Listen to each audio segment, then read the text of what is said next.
Melinda, are you ready? Yeah. We're ready to go. And good evening, ladies and gentlemen, and welcome to the Planning Board special meeting of Monday, November 16, 2020 at 6:30 p.m. via webinar session. Good evening, commissioners and staff. Chairwoman Northrop, please proceed.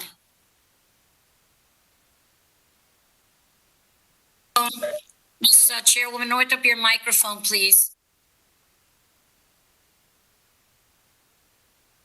I'm sorry. Please rise for the flag salute. I pledge allegiance to the flag of the United States of America and to the republic for which it stands, one nation under God, indivisible, with liberty and justice for all. Please be seated. Okay. Commissioners, Planning Board staff, ladies and gentlemen, as chairwoman of the City of Paterson's Planning Board, I call this meeting of 11/16/20 to order. I hereby state that all the provisions of the State of New Jersey Public Meeting Law have been fully and completely met, that the notice of provisions required have been properly posted in the Planning Board office and with the City of Paterson clerk, that the public notice and advertisements have been published in the Herald News on 11/4 in accordance with the law, and that the copies of such notice and public advertisements are on file in the Planning Board office, as is also the agenda listing the applications to be taken up by the Planning Board at this meeting. The procedures tonight will be in accordance with the rules, regulations, and bylaws as heretofore determined by the Planning Board at its office in the municipal complex in the City of Paterson. Roll call, please. Good evening, commissioners. I will call the roll. Commissioner Ahmed is absent. Commissioner Brooks? Here. Thank you. Commissioner Savalos? Here. Thank you. Commissioner Cleaves? Present. Thank you. Commissioner Santana? Present. Thank you. Commissioner Issa is absent. Commissioner Udine? Here. Commissioner Cook? Present. Councilman Velez is absent. Vice Chairman Fisher? Present. And Chairwoman Northrop? Here. Thank you. All right, I'm having a hard time hearing Vice Chair Fisher. I hope he can turn up his mic. Okay, we'll begin. Notice pursuant to the Open Public Meetings Act addressing effective coronavirus measures on the next public meeting, consistent with the coronavirus-related restrictions of Executive Order number 107, given on Saturday, March 21st, 2020, by Governor Philip D. Murphy. The Planning Board of the City of Paterson will not conduct in-person participation of the public at all future meetings until further notice. However, public participation will be available by means of communication equipment pursuant to NJSA 10:4-8, commencing on April 15th, 2020. Though there may potentially be a practical need for a limited number of administrative, technical, or other city personnel to be present in or near the City Council chambers, third floor, City Hall, 155 Market Street, Paterson, New Jersey. In-person participation of the public is prohibited. Nevertheless, for reasons of compliance with the said Executive Order number 107, public participation will be available by calling 973-321-1579, and the meeting ID number is 711-680-0071, and I will repeat that later on. And the Planning Board special meeting on Monday, November 16, 2020 at 6:30 p.m. on the date and time that the meeting is scheduled to commence. The public may also participate in the meeting by accessing the website of the City of Paterson, www.patersonnj.gov, and following the email link for the meeting, www.patersonnj.gov/planning board. So I believe tonight, first, we're going to be hearing JCM 1012 LLC, 154-156 Hamilton Avenue, Block 3612, lots 4.01 and 4.02. On the vacant lots, the applicant proposes to construct a new 5-story residential building with a total of 20 units. The basement proposes a sprinkler utility room, a refuge recycling room, a bike storage area, a half bathroom, a gym/community area, an elevator, and a staircase. The first floor proposes a lobby with an elevator, a mail and package room, and a stairwell. 8 off-street parking spaces are also proposed in addition to a secondary stairwell. The second through fifth floors each propose 1 studio unit and 4 one-bedroom units on each floor. The parcel has area of 5,000 square feet. This proposal is within the RA-2 zone of the 4th Ward redevelopment plan. Variances are requested for the following. Front yard setback is a minimum of 3 feet is required and 0 feet is proposed. 1 side yard setback is a minimum of 5 feet is required and 0 feet is provided. Rear yard setback as a minimum of 20 feet is required and 8 feet is proposed. Number of building stories as a 3.5-story building is permitted and 5-story building is proposed. A maximum building height of 45 feet is permitted and a building height of 47 feet and 2 inches is proposed.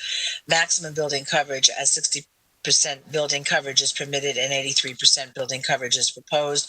Maximum lot impervious coverage as 80% impervious coverage is permitted and 92% impervious coverage is proposed. Open space amenity area as 3,000 square feet is required and 1,925 square feet is proposed.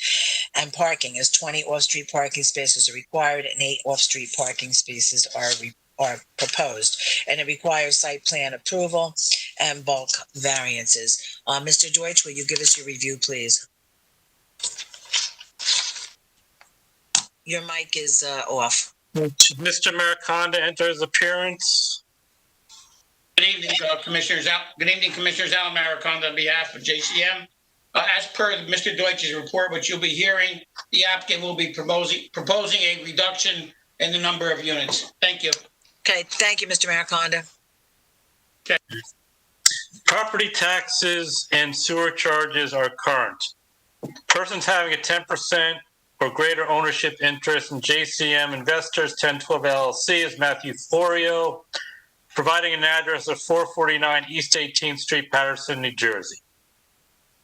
As indicated in the property survey prepared by David von Steenberg, combined lots 4.01 and 4.02 have frontage of 50 feet on Hamilton Avenue, a rear lot line that also measures 50 feet in width, and eastern and western side lot lines that measure 100 feet in length. The lots are currently vacant of structures. The parcel rises in elevation from 101.2 at the northwest corner of the parcel to elevation 104 at the southeast corner of the lot. The combined parcels have area of 5,000 square feet or 0.12 acres. Hamilton Avenue is a one-way street in an easterly direction. This proposal is located on the southern side of Hamilton Avenue, approximately 265 feet westerly of the intersection of Hamilton Avenue and Auburn Street. Evans Architect has prepared a 4-page architectural submittal dated March 30th, 2020. Drawing S1 is the site plan. Details are shown for the sanitary sewer connection, water connection, seepage pit section, concrete vertical curb, and roadway pavement widening. Concrete sidewalk detail, the zoning ordinance data, and the barrier-free parking detail. The existing condition site plan indicates vacant land on lots 4.01 and 4.02. It is unknown what the previous structure on the parcel was or when or how it was removed.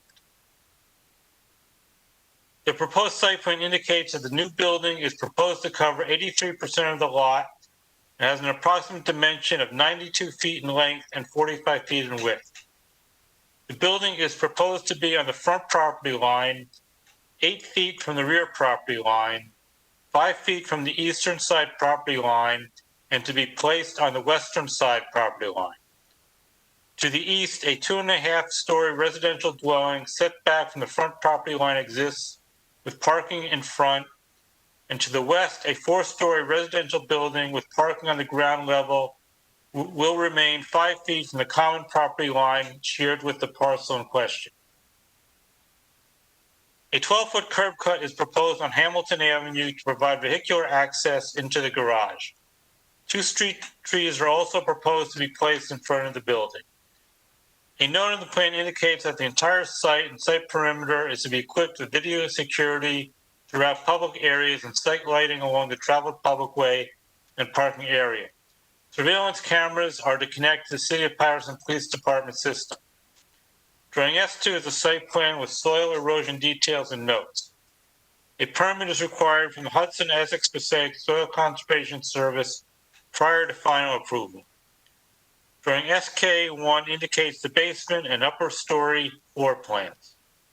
Basement plan indicates a sprinkler and utility room, a refuse and recycling room, a bike storage area, a restroom, a gym, and an elevator and staircase. The first floor indicates that there's a doorway access point into the building through recessed access doors located on Hamilton Avenue. Recessed doors lead to a vestibule area which provides access to a lounge area, the building elevator, the mailroom, and stairwell number 1. There's also an interior door that leads to the parking garage. The overhead garage door located on Hamilton Avenue leads to the 8-space parking garage, which includes 1 handicap parking space. There's 1 exterior access point located at the southeast corner of the building's rear corner, an interior door for the parking garage. These doors lead to the 2nd and closed stairwell. The floor plan for the 2nd, 3rd, 4th, and 5th floor plans are identical in layout. Each floor has 5 units, which include 1 studio efficiency unit and 4 one-bedroom units. All units include a full bathroom, a kitchen, and a living room and dining area, and a laundry unit. The studio unit contains 448 square feet. The one-bedroom units contain 604, 632, 649, and 706 square feet. The 2nd, 3rd, 4th, and 5th floors will each have a 276 square foot tenant meeting room. Drawing SK2 are the building elevations. The front elevation view from Hamilton Avenue indicates the garage entry door and the pedestrian access door into the vestibule area. The building indicates a brick veneer facade, picture windows on each of the upper floors with an additional single bedroom window and a smaller window in the building stairwell and a rooftop molding. The rear elevation view of the building indicates a first floor masonry finish and horizontal siding on the upper floors. There's 1 set of double hung windows in each of the upper floors. The left side elevation indicates the first floor rear stair egress door. 7 sets of double windows are on each of the upper floors. The right side elevation indicates no windows, a first floor masonry finish, and horizontal siding on the upper floors. This is a flat roof building. The building indicates a top height of 47 feet and 8 inches. The intent of the RA2 residential district of the 4th Ward redevelopment plans permit a more intensive residential use of land with various types of dwellings. Within the RA2 district of the 4th Ward redevelopment plan, there are other examples of both new and recently approved multiple unit residential buildings that have replaced older structures that have either been vacant and abandoned or on long vacant lots. The applicant requests variances for the following conditions for this proposed 20-unit structure. Front yard setback is a minimum of 3 feet is required and 0 feet is proposed.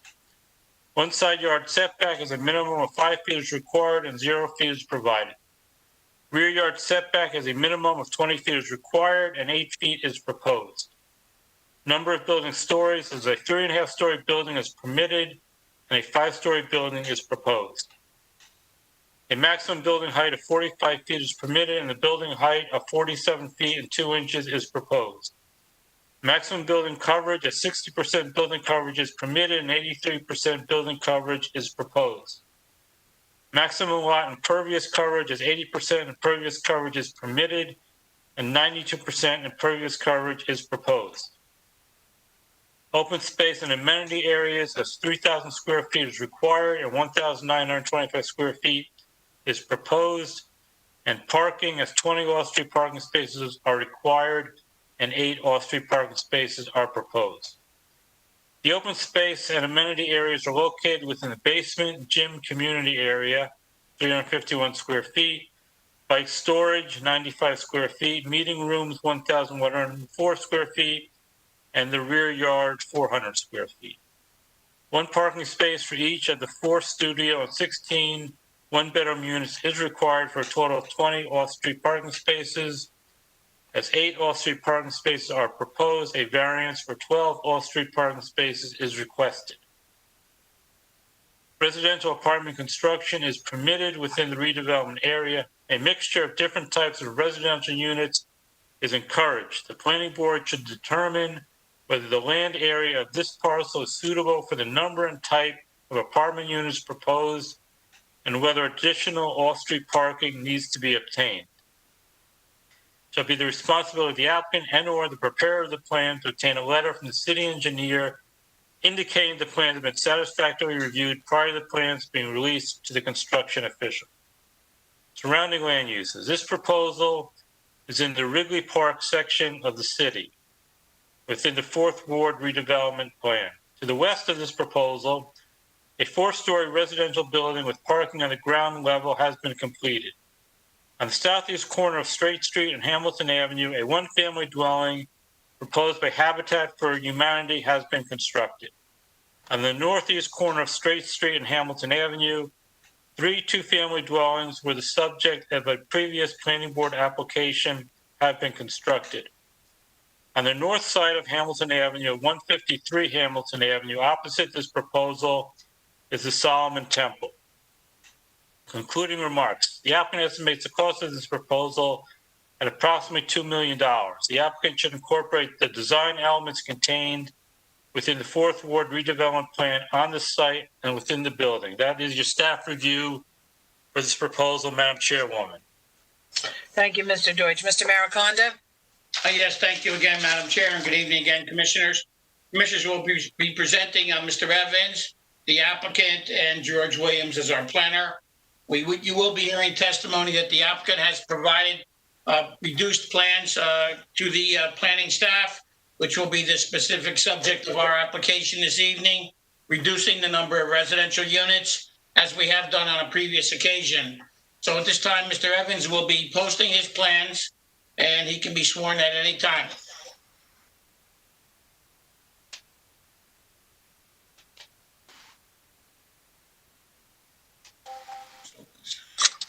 Please raise your right hand. You swear affirm testimony you're about to give is the truth, the whole truth, and nothing but the truth? Yes, I do. State your full name for the record. Matthew Evans, architect, 470 Chamberlain Ave, Paterson, New Jersey. Thank you. We accept him as an expert witness. Thank you, Madam Chair. Mr. Evans, obviously you've heard Mr. Deutsch's report, is that correct? Yes. And you can essentially be in agreement with that report except for the reduction that we're proposing this evening? Yes. Could you go through with the board, the site conditions and what we're actually going to be proposing as our amendment as well? Okay. What we're proposing is originally we proposed a 5-story building. Now we're proposing 3 stories over parking. This is on Hamilton Avenue, adjacent to between Lopez and Straight Street. The property, in a little bit, show you the existing conditions of vacant lot with basically there may have been a building many years ago, which is vacant for many years. And what we're proposing is a 4-story building with parking below. The property is basically similar to other ones we've presented, and we're planning for the same style of structure and building. The next sheet shows the floor plans. So we have below we have 8 parking spaces in the garage, mailroom, large vestibule, apartment lobby, elevator, stairs, and then there's fire stair in the back of the building. All the floors, the 2nd through 4th floor, are identical. There's 15 units in total. There's 3 studio and 12 one-bedroom apartments. They all have their own mechanicals. They all have their own laundry facilities and kitchen and bathroom, and they have the minimum requirement for the livable space. Can someone mute their mic? I'm getting feedback and I'm having a hard time hearing Mr. Evans. Okay, so the basement, as was mentioned by Mr. Deutsch, we have the community gym area, bicycle storage, refuse and recycling, and other utilities for the building. We have meeting rooms on each floor, amenity area, and that would be the extent of the architectural plans, the elevations. We show 3 stories of residential over the parking garage, and that would be the front elevation with a mix of materials, cornice, and garage and pedestrian access from the street. The property slopes a little bit from the front. It goes up to the rear of the property. We've accommodated our grading and the building to accommodate the change in grade. And with respect to security and lighting, Mr. Deutsch indicated that is on your plan as well? Yes, this is similar to other projects we've done, and they would have full perimeter lighting and security that would be connected to the City of Paterson Police Department. Mr. Williams will cover the reductions based upon the elimination of the upper level, but by doing so, we accomplish a lessening of our parking variance and a couple other variances. Yes. Okay. That's all I have, Mr. Evans, at this time, Madam Chair.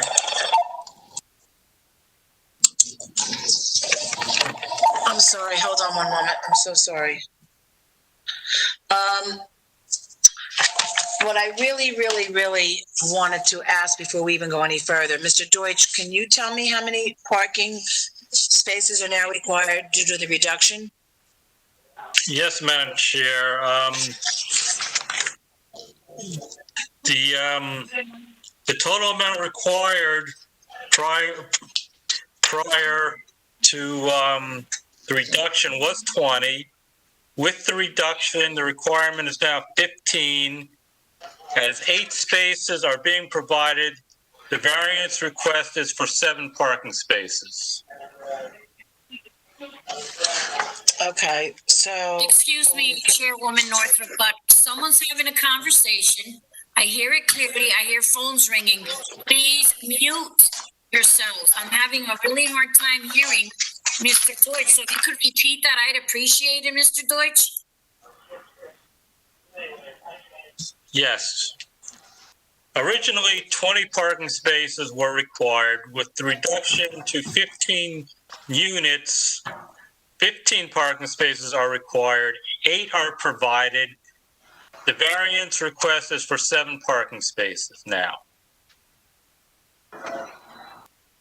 Okay. 7 spaces are required of the 20 or the 15 that are required? 15 are required, 8 are provided. Thank you.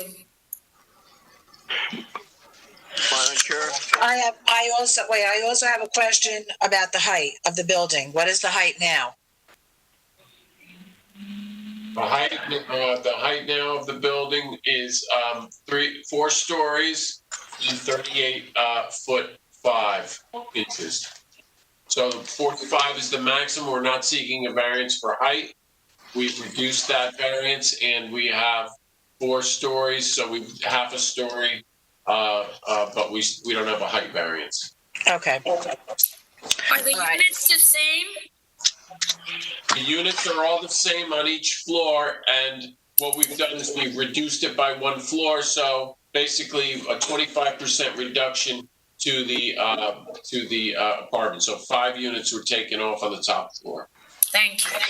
I believe I heard you say there's 12 one-bedroom units? Yes. Okay. All right. So before we move forward and before I open it up to the public, let me ask Mr. Mariconda, who else you're going to be calling Mr. Reed? Mr. Reed and Mr. Williams. Who are you going to call first, please? Mr. Reed. All right, then I'm going to ask for you to call Mr. Reed, and then I'll open it up to the public, okay? For both for the architect and Mr. Reed, please. Shirley. Mr. Reed, you can be sworn.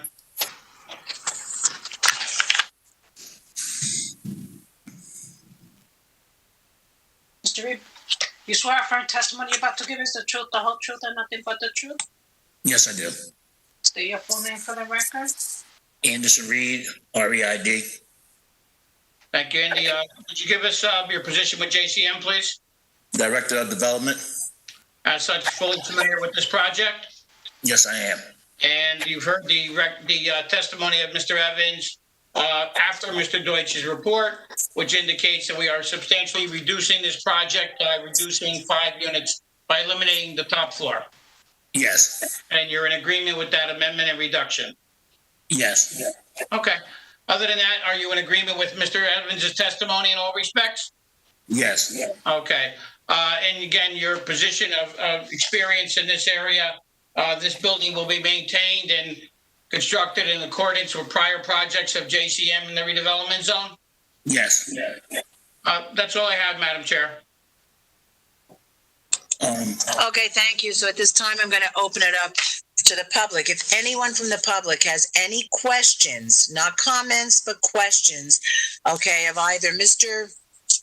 Reed or the architect, okay, Mr. Evans, please call in now at 973-321-1579, and the meeting ID number is 711-680-0071. And I'll allow 2 minutes for call-ins, 3 minutes for questions. Thank you. Chairwoman Northrop, we do have a caller. We're going to connect them. I don't Okay. know if you'd like to proceed with the commissioners, and I'll come back to the public. Would that give you No, I time? want to do the public first, please. Okay, thank you. So give me a few moments. Okay.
Okay, for the sake of time, I'm going to open it up to the commissioners first if they haven't connected them. So we'll move forward. Are there any commissioners who have any questions of either Mr. Evans or Mr. Reed? Commissioner Cleaves. Yes, Commissioner Cleaves, go right ahead. Clarity.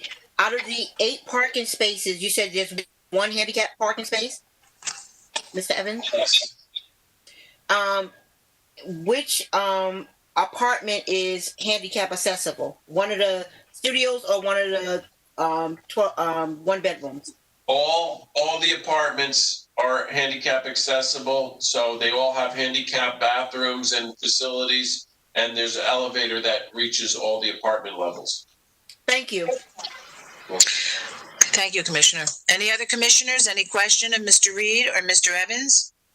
Yes, this is Commissioner Santana. Yes, Commissioner, please go ahead. So it's going to be 1 apartment on the parking lot, or it's going to be like a studio? No, the ground level is just, this is just a lobby and garage on the ground level. Everything, all the apartments are above, so there's no apartments on the first floor. All right, thank you. I just wanted to double check. Thanks. Okay. Thank you, Commissioner. Any other commissioners? Chair? Madam Chair. Yeah. Wait, one moment. I hear Mr. Acquaviva. Yes? Yes, Mr. Evans, real quick. With the modification and the downsizing of the project, is that, and you might have testified to this, but I might have missed it. Is that in any way going to affect the open space amenity, as I have it in the review as 3,000 square feet? Is that remaining the same? We show the, it's a reduction. We reduced the amenity area on the top floor, but all the rest of the amenity area would remain. That would be each floor, the basement, and the rear yard. All right, so in the report, Mr. Deutsch's report, I have open space amenity areas as 3,000 square feet, which is, I'm sorry, 3,000 square feet being required and 1,925 square feet being proposed. Is the amount going to be reduced, or is it going to stay at 1925? It's 1925 in the, that's the amended plan with 1925. Oh, the amended plan is 1925. Yeah, what is the, this is the, Mr. Deutsch, Michael, I see in your review, oh wait. I mean, without the revisions, that 1925 square feet was the open space. No, originally the open space would have been. The noise, excuse me, I'm sorry to interrupt. The noise is coming from you, Chairwoman Northrop. Can you mute your mic?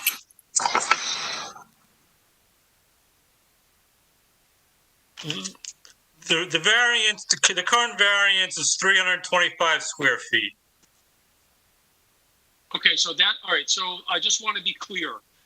The amount required, well, let's put it this way. Under the original application, 3,000 square feet was required and 1,925 square feet was being proposed as per your review. So how much is actually required now and how much is being proposed? 2,250 square feet is now being required. Okay. 1,925 is available, resulting in a 325 square foot variance. Okay, so the 1925 has stayed the same from the original application to what it is now? Yes. Okay, thank you. Madam Chair, that's all I have. Yeah, I believe I heard Mr. Commissioner Cevallos, or I heard somebody right after you. Commissioners, was that Commissioner Cevallos? Yes, Madam Chair. Yes. Thank you. It's along the same lines that council requests. With this floor, which other variances are being affected? Now we know about the parking. Now we know about the space. Anything else, and the variances that change because they're taking one floor out. Mr. if I may, Madam Chair, Mr. Williams is going to detail the reductions and the variances, but we touched on some of them already, obviously, the parking requirement, the open space requirement, and the building height in stories, but we were going to defer to Mr. Williams to elaborate on that during planning testimony. All right, we'll wait then. Thank you. Thank you, Council. Thank you, Madam Chair. Okay. Okay, you're welcome. Any other commissioners? All right, Madam Chair, do we have the caller in? Well, thank you for the new title, but it's Madam Secretary. What did I call you, Madam Chair? Yes. It's been one of those days. Maybe you should be the Madam. Maybe you should be the Madam Chair. Okay, I'll be the Madam Secretary. Yes. You can be the Madam Chair. Okay. I do have a woman. Her name is Julia Gonzalez. I'd like yourself or Mr. Acquaviva to explain to her the process, because I haven't gone through that with her because I wanted to get her on right away. So she's there. Mrs. Gonzalez, are you there? Yes, I am. Thank you. Okay. Do not speak out of term until they ask you to, okay? No worries. Thank you. Proceed. Okay, so yes, I'm waiting for Mr. Acquaviva because I okay, go ahead. No, I was going to say, if you want to go through the actual procedure that you do every week in terms of the time period that they're permitted. Yep, I will. Okay, Mrs. Gonzalez? Yes. Yes, okay. You will have a few minutes to ask your question. If you're just going to make a comment, then I ask you to please reserve the comment till the end of our meeting. Right now, I'm only opening up the floor for questions, okay, for Mr. Evans, who is the architect, and the management, the property manager, who is Mr. Reed. If you have a question of either one of them, then please ask it now. Well, maybe I should wait to the ending of the meeting because it's a combination of both. Okay. All right. Then we'll hold it till the end. After Mr. Williams speaks, I'll open it up again and you can come in then. Okay? Great. Thank you so much. Okay. Thank You're you. welcome. In the meantime, Mrs. Gonzalez, can you mute your phone, please? Absolutely. Thank you. Okay. Thank you. When Okay. I call you, you will unmute your phone and begin, okay? Thank you.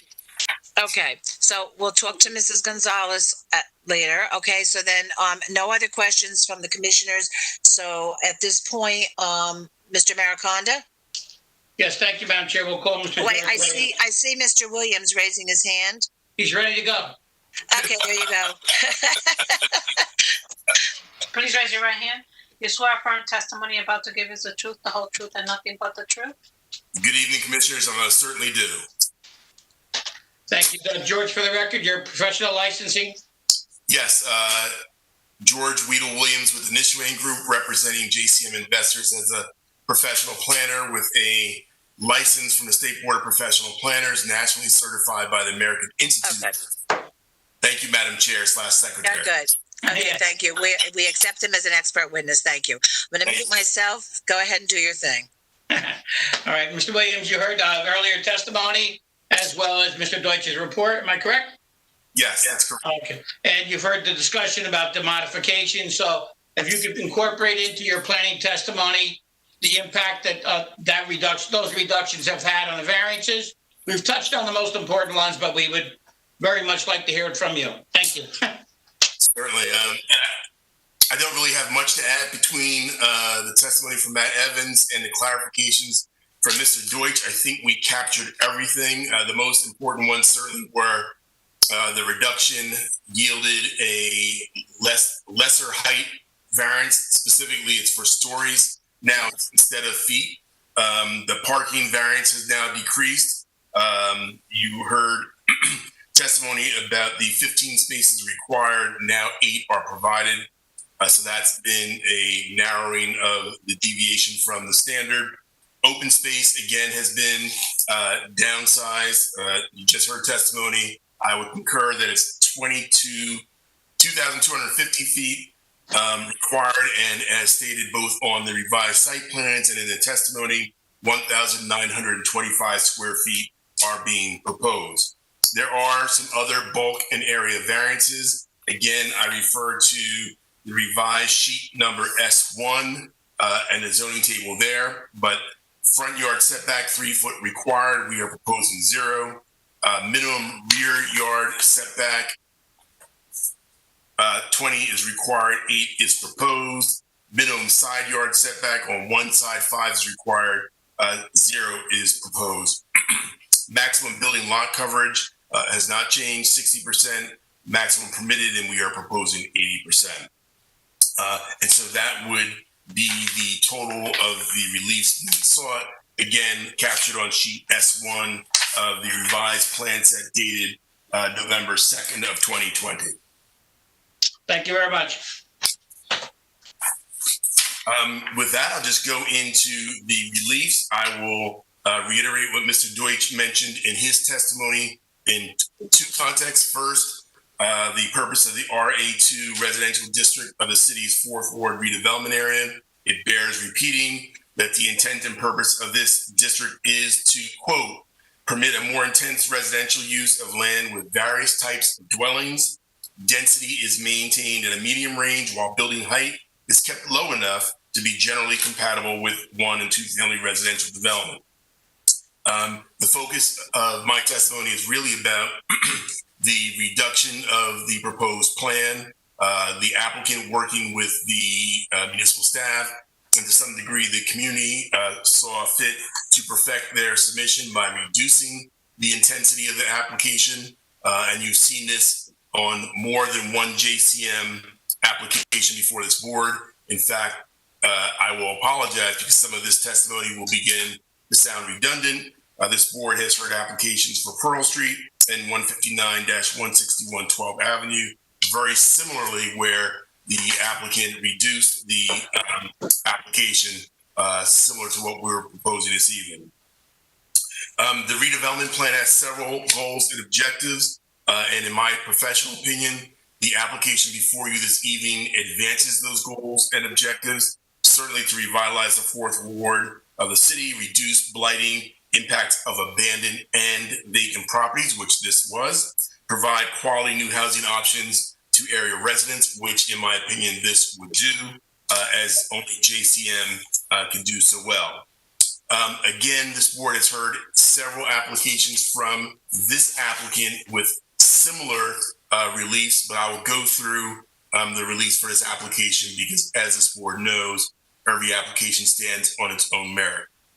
For the bulk and area release, I would submit to this board that the C2 context is most appropriate. The C2 context allows the board to weigh the benefits versus the detriments. And if you agree with us and our testimony that on the whole, the benefits outweigh the detriments, then you have the flexibility to grant the relief being sought. Under the Pullen v. South Plainfield Planning Board court case, the court found for applications, and I would submit just like this one, the board can look at all of the bulk and area deviations in the aggregate. Because if you agree that the deviations from the strict application of your code in the aggregate produce a better plan alternative than the strict application of your code, then you can grant the relief. And I'm going to submit that that's probably the best way to look at these, as you may have done in prior JCM applications. Again, primarily because what's being proposed on this vacant lot advances the purpose of the redevelopment plan, and more importantly, the design focus of Matt Evans and his team was to come up with a housing model that works for the fourth ward redevelopment area. For the C2 relief granting, the reliefs have to be rooted in the purposes of zoning. The reliefs we have to demonstrate that if you grant the reliefs, the benefits will outweigh the detriment. So let me just go through the purposes of zoning for a moment. In my professional opinion, if you were to grant our relief, as with the other applications from JCM that I mentioned a moment ago, the following purposes of zoning would be advanced.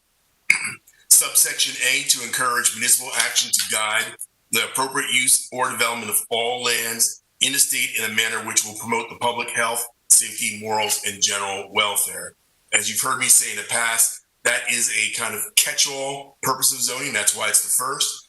But in this matter, it's particularly appropriate because you would be removing a vacant parcel, which is considered a blighting condition in a redevelopment area, and thereby improving the general health welfare of the community. Subsection J, to prevent the urban sprawl, degradation of the environment through improper use of land.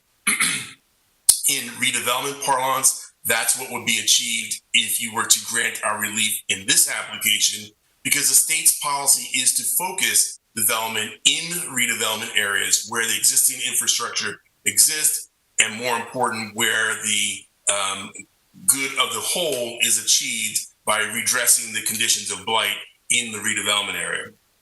Finally, subsection I, to promote the desirable visual environment through creative development techniques and good civic design. As you heard me mention in my introductory comments, Matt Evans' approach to both the aesthetic of the proposed development with the material differentiation, the fenestration approach, use of elevators, etc., all goes to the good visual environment, but also the civic design. You heard Matt Evans talk about his approach to designing this site in a way that accommodates on-site parking, provides more than sufficient maneuverability on the site, etc. His approach to lighting, all of which adds to the character of the neighborhood, none of which would detract from the neighborhood. Finally, the courts in Anfuso v. Sealy have found that when a application advances a state policy, to consider that also a purpose of zoning. And in my opinion, as you've heard me say before, the smart growth policy in New Jersey certainly includes amongst its principles compact, dense housing, creating better walkability, and investing in urban areas. So if you were to grant the relief, you would advance all of those purposes of zoning. Finally, in my opinion, there's no substantial detriment to the public good. In fact, I would argue that it's just the opposite. Certainly, there's nothing that rises to the level of substantial, and that word substantial comes directly from the municipal land use law. In point of fact, it's the exact opposite.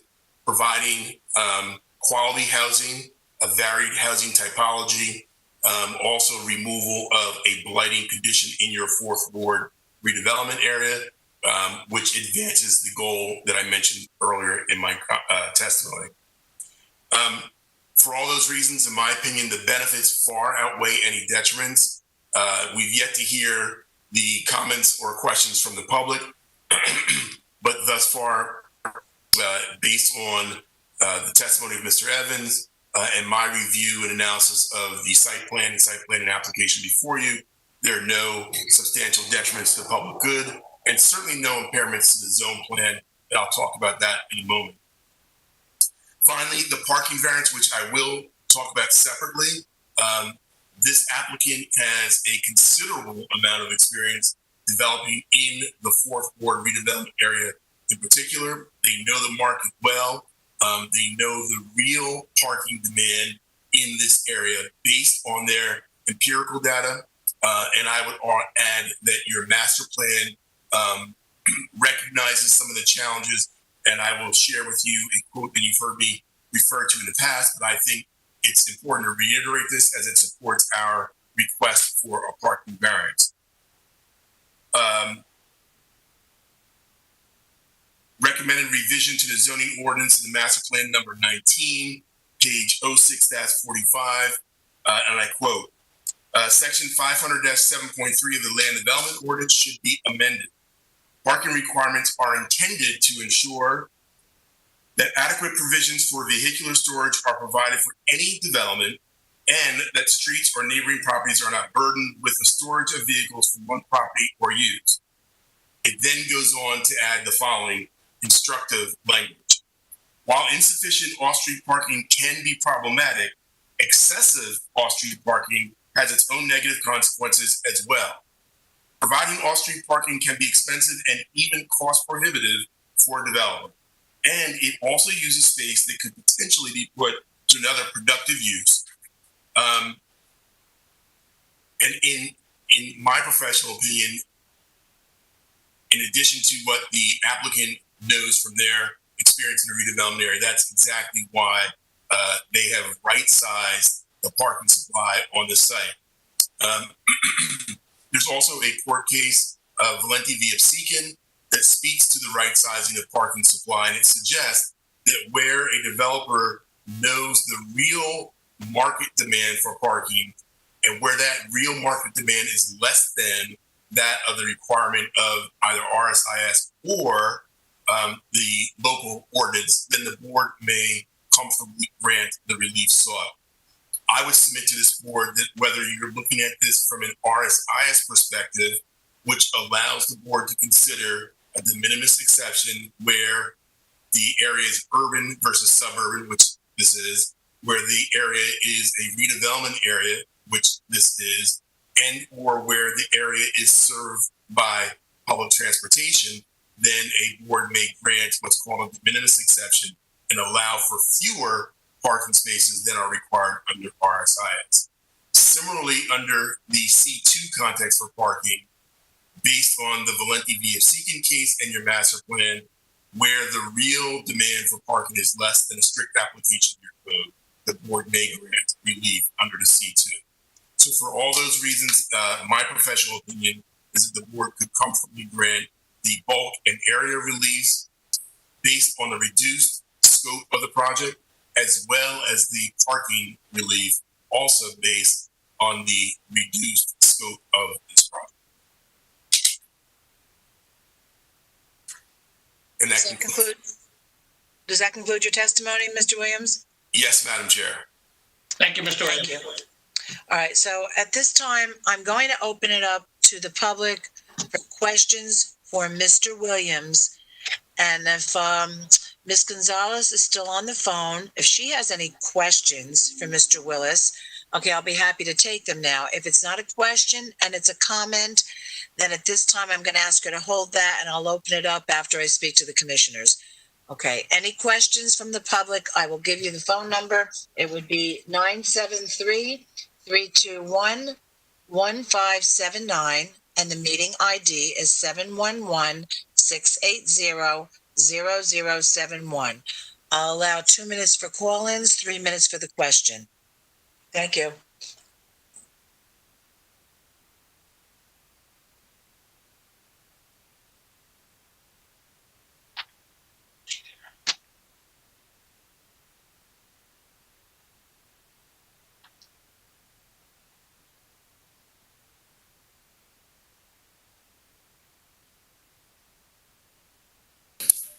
Chairwoman Northrop, we still have the same caller, no other callers at this time.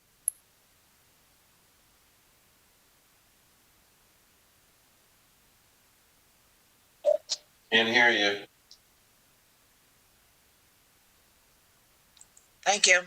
I'm going to save the comments for the end of the meeting. So right now I'll open up questions, okay, from the commissioners to Mr. Williams. Any commissioners have any questions of Mr. Williams? I have a question. Yes, Commissioner Brooks. Mr. Williams, I took the time last week or so, in the last 2 weeks, to read the fourth ward redevelopment plan, of which I was a part of back about 10 years ago when they did the last one. And everything in there says about these buildings is that they're supposed to be affordable.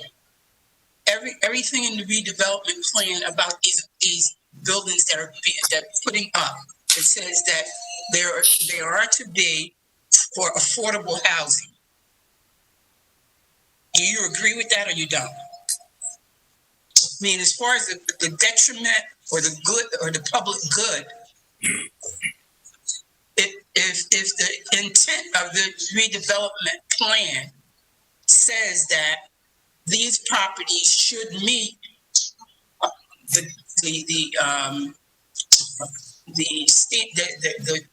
they have to be in line with the criteria for affordable housing. Is this project in line with the redevelopment plan? That's my question. Yes, thank you, Commissioner. I'm trying to open up the fourth ward redevelopment plan on my device. I think without doing that, I think I can try and answer your question. And I know we haven't heard testimony about the affordability of the units yet. Generally speaking, it's my understanding that the redevelopment plan does not require that all units must be affordable, but to your point, does recommend the provision of affordable units in the redevelopment area. I can verify it does. Yeah. It says it throughout the fourth ward redevelopment.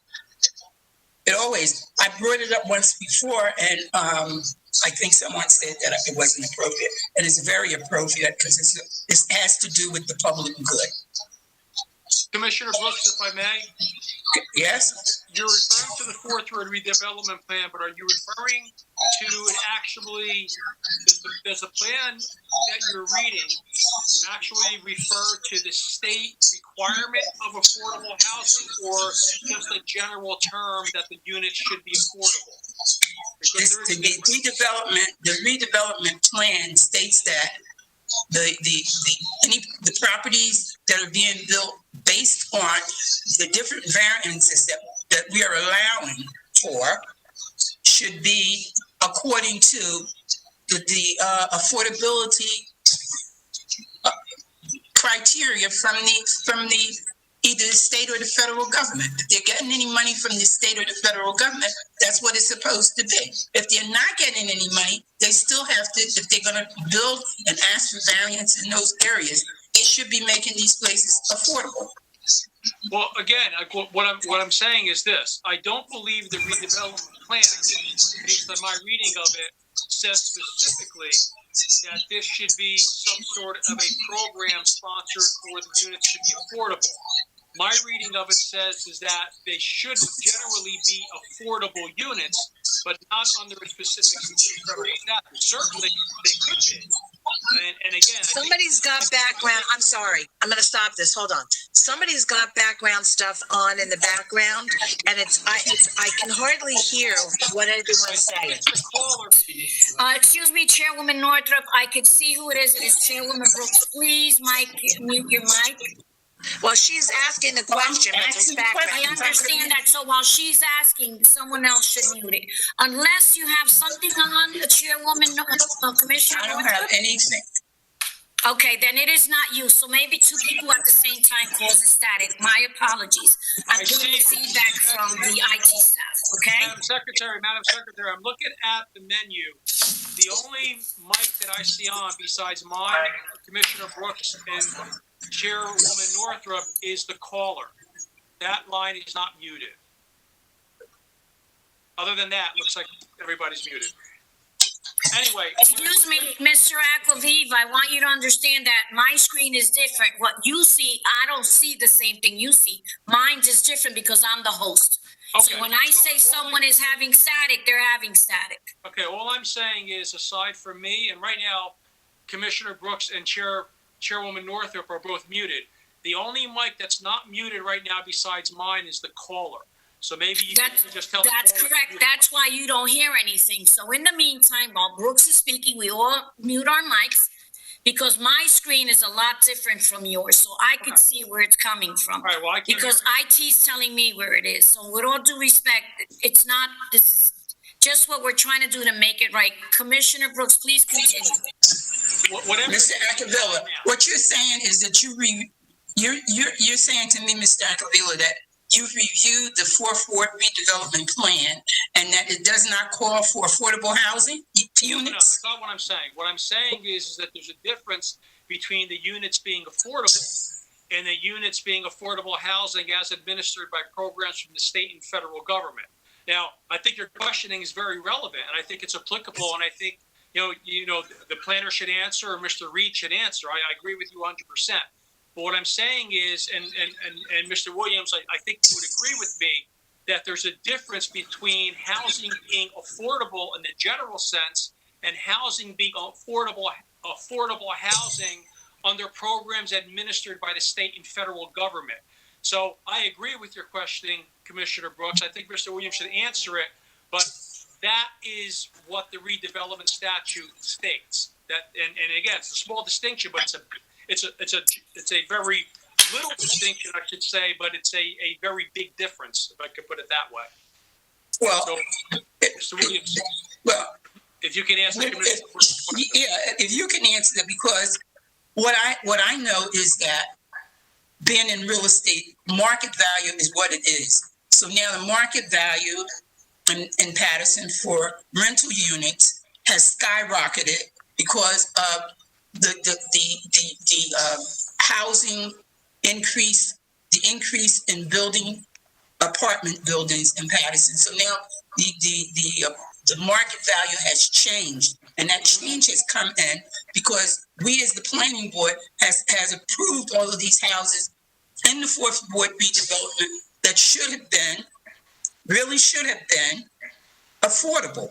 They should be at least to the point. People, if it's not, I know what Mr. Agavita is saying, but in the same token, you have to have some guidelines to go by. Commissioner Brooks, I agree with you 100%. I'm not disagreeing with you. What I'm saying is this, okay? If the application such as this is approved, the applicant still has the obligation of abiding by the redevelopment ordinance. In other words, it's not necessary, and it's actually not even applicable, if there is an approval tonight to condition it upon affordable housing units being affordable in the sense of under the affordable housing statutes. In other words, if the application is approved, the applicant still has the obligation to abide by the terms of the redevelopment plan.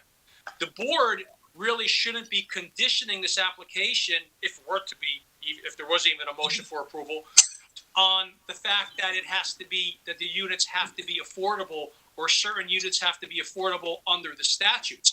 The applicant still has an obligation to comply with the redevelopment plan. So, Mr. Williams, I mean, obviously, you have your practice is specific to this type of an issue.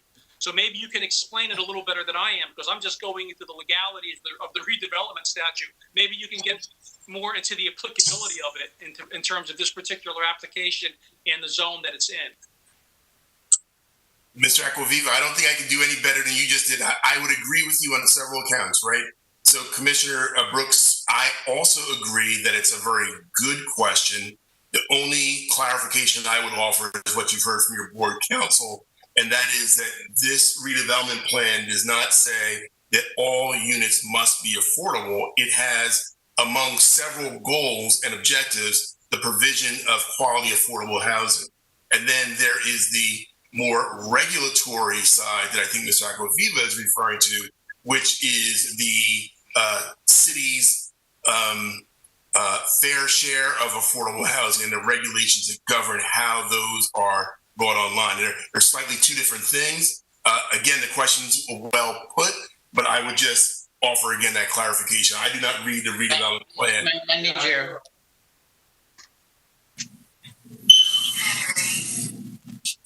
I just want to go on record, so it's on record now, at least, because I know that if anybody wanted to challenge the rental units that they're going up in Paterson, they could really challenge it based on the redevelopment. They really could. I see you shaking your head, Alan, but it's true. They could, because that's what the redevelopment. I was on the planning board when the redevelopment 10 years ago took place. And that was one of the things that we approved this redevelopment part 4. At that time, this is why we went ahead and approved it, because it was also based on affordability. That's all I'm saying. Commissioner Brooks, you are 100% accurate. Right. And I agree with you entirely. What I'm getting at is this, though. I'm not saying they have to change anything. I'm just saying that they should be conscious of it. But I just want to make a very small distinction, because the board deals with this issue a lot, not just in this type of an application, but in other applications too. In other words, I'm going to need you. As we all know, this board is not an enforcement authority. We don't enforce the ordinances. Thank you. So if the applicant if this application were approved and the applicant does not appear to be complying with the redevelopment ordinance, certainly construction official or whoever the enforcement authority of the city should be notified, and that issue would be addressed at that time. So I'm just making that distinction because, and again, I'm saying to you, your question's applicable, your interpretation's applicable. It's just that the mode of it is not, which means you can't condition an approval on that because it's already there in the redevelopment statute. If the city chooses not to enforce it, well, unfortunately, that's outside of the purview of this board. That's all I'm saying. I know that we don't have the authority, and we're not a board that has that kind of authority, and I know that. And I'm not asking. All I'm saying is I want it on record so that at least they know that the board questioned the fact that the housing that they're putting up in this 4th Ward redevelopment should be some affordable units. That's all I'm saying. Thank you very much. I won't speak for the chairman here, but certainly, your comments are so noted. I mean, obviously, it's very clear on the record what you've stated. Thank you. Okay, commissioners, any other commissioners have any questions of Mr. Williams? Okay, hearing none, then, Madam Secretary, can you put through Ms. Gonzalez, please? Before I do so, would you like to open up to the public? first. I did. You did? I'm sorry, I thought you were still discussing it. No, My there's no call. If there's no callers on the line besides Ms. Gonzalez, Okay, so I'm then going that's to all I have. Mrs. Gonzalez, are you there? Yes, I am. Thank you. You Okay. can proceed. In the meantime, I'm going to walk to the other room and see if we have any other callers, Madam Chair. Okay, so Mrs. Gonzalez, you can have, at least 3 to 5 minutes to make your point or question or whatever you'd like to say at this time. Okay, thank you. Please state your name. Good evening. Your name, My name yes, is please. Julia Gonzalez, And I need your address for the record, please. 147 Hamilton Avenue. in Okay, Paterson, thank New you. Jersey. Okay, please proceed.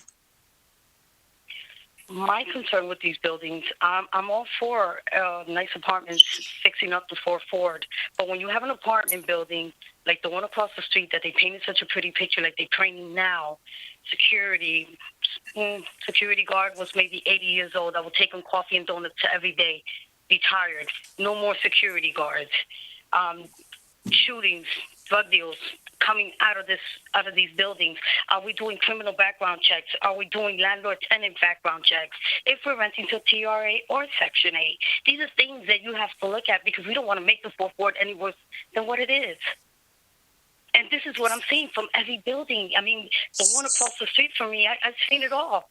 I've seen it all, down to a stripper room, down to the tenants not wanting to park underneath the building because they're charging extra fees for the parking spots. So they block our driveways, the cars get towed, they bang on our windows, they threaten us as homeowners because they're blocking our garages or in between the driveways. They're being told, and we get threatened over this. Why? Because they don't want to pay for the fee. They want to park wherever they want to park, and everybody wants to park somewhere, but they don't want to be charged for it. And these are concerns, and that's a taxpayer.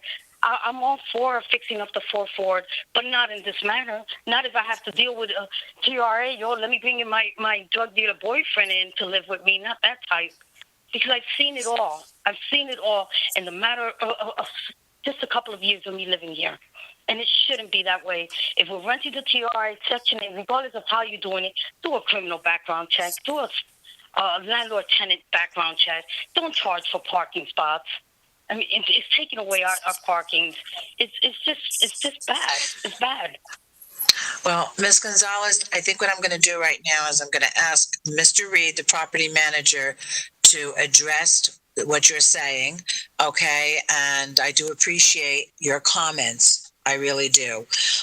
So if you have anything else to add? I think I don't said it all. Okay, then let me. And I said it all. Okay, all right. Well, I'm going to have Mr. Reed make a few comments about your comments. Okay, thank you, Mr. Reed. You're muted. Your mic's off. There you I'm go. sorry. Thank you, Madam Chair. Thank you, Madam Chairwoman. And Mr. Gonzalez, thank you for your concerns and bringing these to my attention. We do have 24 hours, 7 days a week, roving security patrols on all of our properties. We don't have the guard you saw there was during the construction phase, but after the construction phase, we don't have a guard sitting there 24 hours a day on one building. We do have a roving patrol that goes to all of our buildings, and we have a command center that responds to all incidents. There is a lack of a municipal police presence in that area and throughout the Fourth Ward, which I guess that's a concern that we should all take to the administration and the town council. As far as the parking, I am not aware of anyone being charged a specific fee for just parking. I mean, it may be someone who has the requirement for parking. You have to have the vehicle and your name, or you have ownership or stock in that vehicle to be assigned to a park. We can't just give anybody parking space into our properties. We don't accept TRA in that building. We cannot discriminate against like someone has Section 8. Like as Ms. Brooks will tell you, we cannot discriminate against anyone who has a Section 8 voucher. If they qualify for the apartment, we have to rent. We don't discriminate against anyone, but we do screen out tenants, and we do background searches on them. Unfortunately, there are situations where sometimes, a person qualified for an apartment, but then they have a guest that may not, be of, what you consider a good person, but, we don't like sit there and monitor the tenants per se and see who all their friends are. If you see any incident around our building, we would give the number to our command center also, and they would respond right away. It's almost as if calling the police, even though the guards don't have actual police powers. Mr. Reed, do you screen, do you do a background check on your, the people? Okay, so you do. Yes, ma'am. Okay. All right. Okay. Well, that being said, then I'm just I have a question for Mr. Reed. Go ahead, Commissioner Brooks. So, Mr. Reed, you do not charge for parking? You said that before. Excuse me? I said you said that before for previous properties. It's included in their rent. Okay. Yes. So if I come to you and I want to rent your apartment, and you say the rent is $900, but if you want the garage, it's $950. Is that what you do? No, that's what I'm saying. It'll parking lot first serve, first pay. Okay. Mm-hmm. But another thing, Mr. Gonzalez, while you're there also, I'm pretty sure you can also verify that this lot here, as well as the lots behind it, to either side behind it, that right now you have a lot of vagrants in the area that's putting shanty towns in the back of those lots there. Well, we have put temporary fencing up there, and they cut through the fencing, so there's a lot of ill elements in that area and on the Fair Street side that we're trying to get rid of, and then we're throughout that area there. And as we start doing development, we're slowly pushing them out and pushing away from that area, the Hamilton Ave between Straight Auburn and that Fair Street between Straight Auburn. We clean up a lot of that ill element there, and there's like maybe 2-3 more lots there. Whereas they starting to, I noticed today, because I be chasing them out there myself, they're starting to migrate and congregate in the rear areas of the lots under the trees, and they're starting to build little shanty towns back there. So this development, the development there helps push this ill element out of that area. Okay. All right. All of that. Are there any other questions of Mr. Reed, commissioners? Okay. Hearing none. Mr. Mariconda, please sum up. Thank you again, Madam Chair. Again, we have heard testimony this evening. We've heard Mr. Deutsch's report. This is a site where the applicant has looked very carefully at its proposed development, has taken the affirmative steps of substantially reducing the number of units to ameliorate the parking issue at all, to a great degree. We do provide on-site parking, as Mr. Reed has talked about on numerous occasions. There is sometimes not even a full demand for the spaces that we do provide. We are near public transportation. We are walking distance to Broadway and various other business areas of the city. And this applicant has a strong record of security in the area. Obviously, it's a challenge. I understand and appreciate Ms. Brooks' comments with regard to providing housing that's affordable for tenants. We concur with Mr. Alcaviva and Mr. Williams's response as well. We know that we believe the redevelopment plan talks about making housing affordable and to what the market will bear for people of varied incomes. We understand that we want this housing to be available to Paterson residents. That's been our goal right throughout with the JCM project developments. So we do keep the redevelopment plan in mind at all times, and we actually understand and respect the comments made by the commissioner. We ask this board to consider this application for approval. The variances are substantially reduced. We do believe it conforms and fits very well within the surrounding area and does meet the spirit and intent of this redevelopment plan. Thank you. Thank you very much. Okay, thank you. All right, commissioners. Would any commissioner like to make a motion on this application? Commissioners? Commissioner Udine. Yes, Commissioner Udine, go ahead. Please go ahead, Commissioner.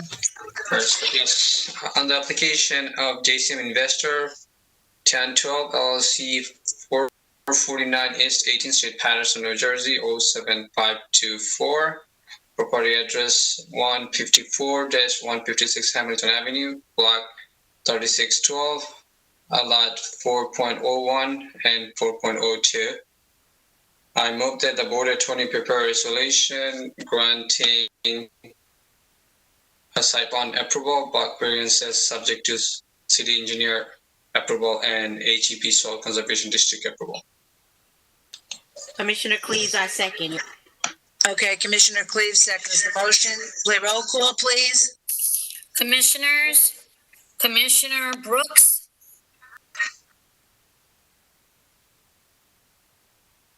Commissioner Brooks, I abstain.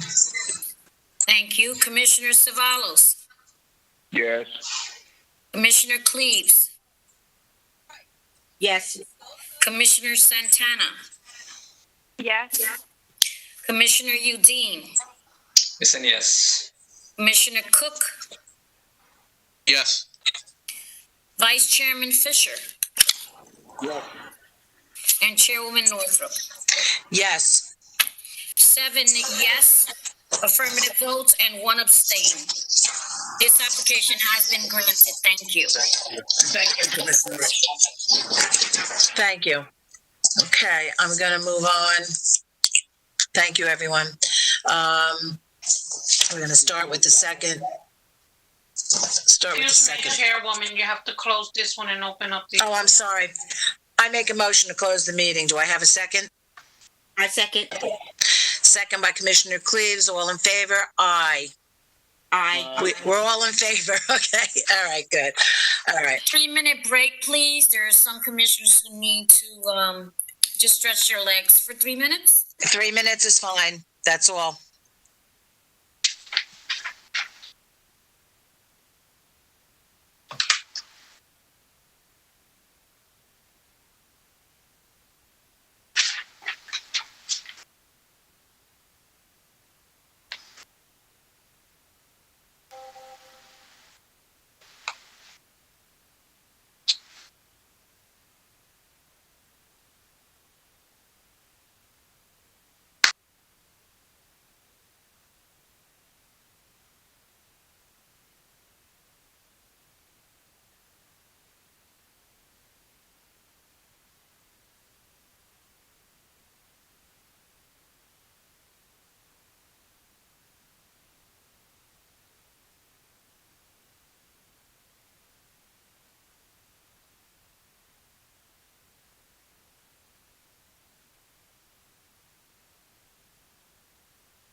ready whenever you are, Chairwoman Northrup.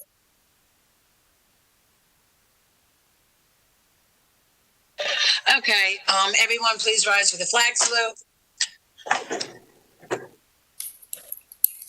I pledge allegiance to the flag of the United States of America and to the republic for which it stands, one nation, under God, indivisible, with liberty and justice for all. Thank you. Okay.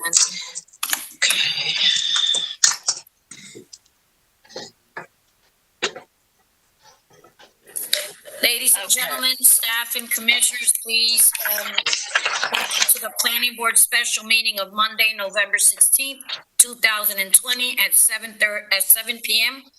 via webinar session. It is now 8:15. Thank you. Commissioners, Planning Board staff, ladies and gentlemen, as chairwoman of the City of Paterson's Planning Board, I call this meeting of 11:16 to order. I hereby state that all the provisions of the State of New Jersey Public Meeting Law have been fully and completely met, that the notice of provisions required have been properly posted in the Planning Board office and with the City of Paterson clerk, that the public notice and advertisements have been published in the Herald News on 11/4 in accordance with the law, and that the copies of such notice and public advertisements are on file in the Planning Board office, as is also the agenda, listing the applications to be taken up by the Planning Board at this meeting. The procedure tonight will be in accordance with the rules, regulations, bylaws as heretofore determined by the Planning Board at its office in the municipal complex in the City of Paterson. Roll call, please. Good evening, commissioners. Commissioner Ahmed is absent. Commissioner Brooks? Here. Commissioner Savalos? Here. Commissioner Cleaves? Present. Thank you. Commissioner Santana? Present. Thank you. Commissioner Issa is absent. Commissioner Udine? Here. Thank you. Commissioner Cook?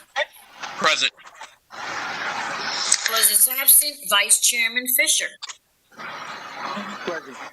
And Chairwoman Northrup. Thank you very much for attending. Here. Okay. Okay, notice pursuant to the Open Public Meetings Act addressing effective coronavirus measures on the next public meeting, consistent with the coronavirus-related restrictions of Executive Order Number 107, given on Saturday, March 21st, 2020, by Governor Philip D. Murphy, the Planning Board of the City of Paterson will not conduct in-person participation of the public at all future meetings until further notice.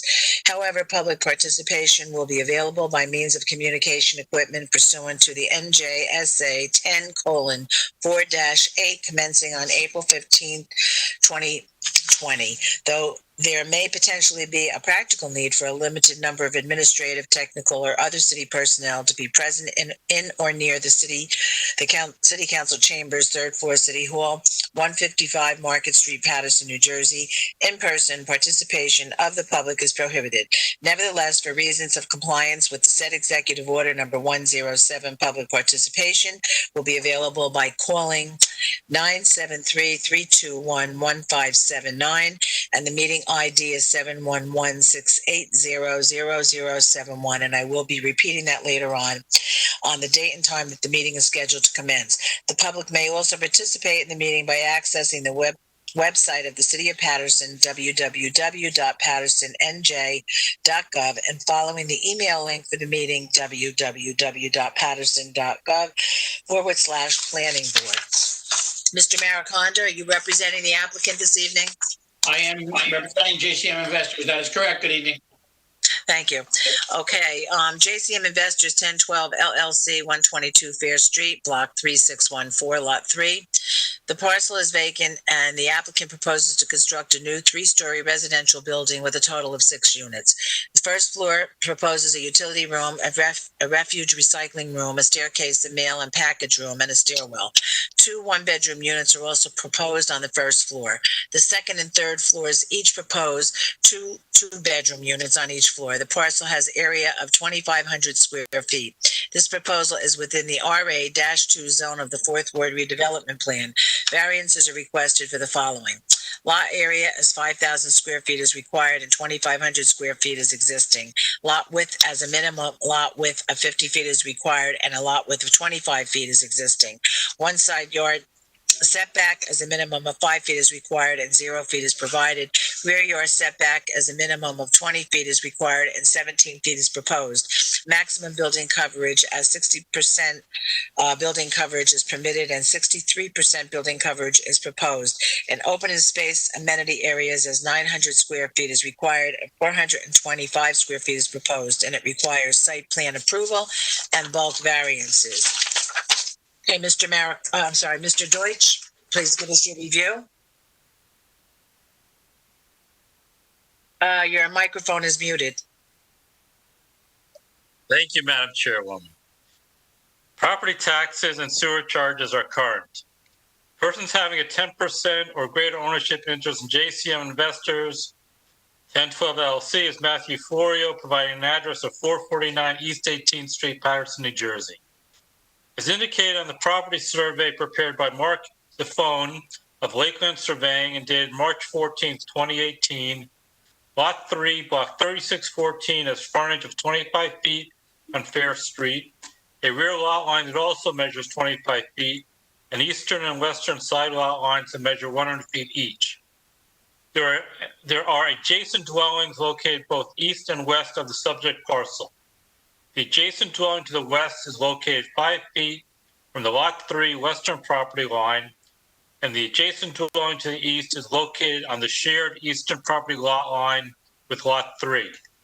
The survey indicates that the lot is vacant of structures. No information about the previous structure on the lot or when it was removed is available. The lot is relatively flat with an elevation of 78.3 on the northwest corner of the lot and rising to 82.35 on the southeastern corner of the lot. Parcel has area of 2,500 square feet or 0.06 acres and is located on the southern side of Fair Street. Evans Architects has prepared a 4-page architectural submittal dated March 23, 2020. Showing S1 is the site plan. Details are shown for lighting and concrete sidewalk. Additionally, the plans indicate site notes, the 200-foot radius map, the existing condition site plan, and the zoning ordinance data. The proposed site plan indicates that the proposed building is to cover 63% of the lot and has an approximate dimension of 20 feet in width and 83 feet in length. The building is proposed to be 3 feet from the front property line, 17 feet from the rear property line, placed on the western side property line, and 5 feet from the eastern side property line. A note on the plan indicates that the entire site and site perimeter is to be equipped with video security throughout public areas and site lighting along the traveled public way. Surveillance cameras are to connect to the City of Paterson Police Department system. Drawing S2 is the site plan details. Additional site notes, seepage pit section, the utility site plan, the concrete vertical curb and roadway, pavement widening, roof-mounted condenser detail, the roof leader overflow detail, shrub and tree planting details, sanitary sewer connection detail, and water connection are indicated. Drawing SK1 indicates the first floor plan and the second and third floor plans. The building has a proposed height of 45 feet, which is the maximum height permitted in the RA-2 zone. This is to accommodate the loft-type nature of the building. The second and third floors are to be constructed as double-height floors in order to allow for an internal staircase from the units on the second and third floors to access the loft area above the main floor, which contains the second bedroom and full bathroom, which are part of the units below. The first floor indicates that accessing the building is through a recessed access door located on the eastern side of the building's midpoint. The recessed door leads to a vestibule area, which provides access to the mailroom. From my good ideas and power moves. All right, somebody's got their mic on.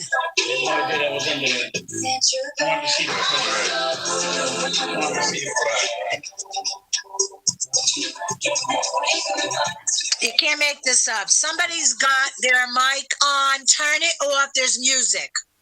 You got a ways to go yet. Or I'm gonna lose it big time. Thank you. I didn't see that in there. Please continue. Okay.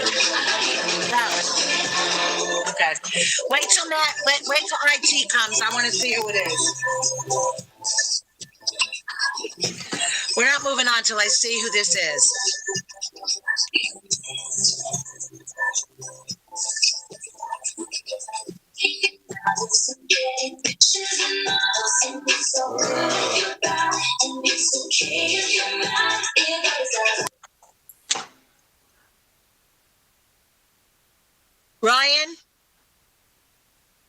Ryan. Maggie. Hey, Janet, this is Ahmed. I think 81. Yeah, 81. Is somebody's phone number with 81 ends with? With what? 81. Somebody's on the phone with ends with 81, 2017 something. Who's on the phone? I don't know. Yeah, so it's an 81 number. Ends with 81. I don't know whose number that is. I don't. Okay, we put a muted that phone line. So whoever it is, we'll ask Maggie. She just stepped out. Okay. Okay. All right. Just so we can go on.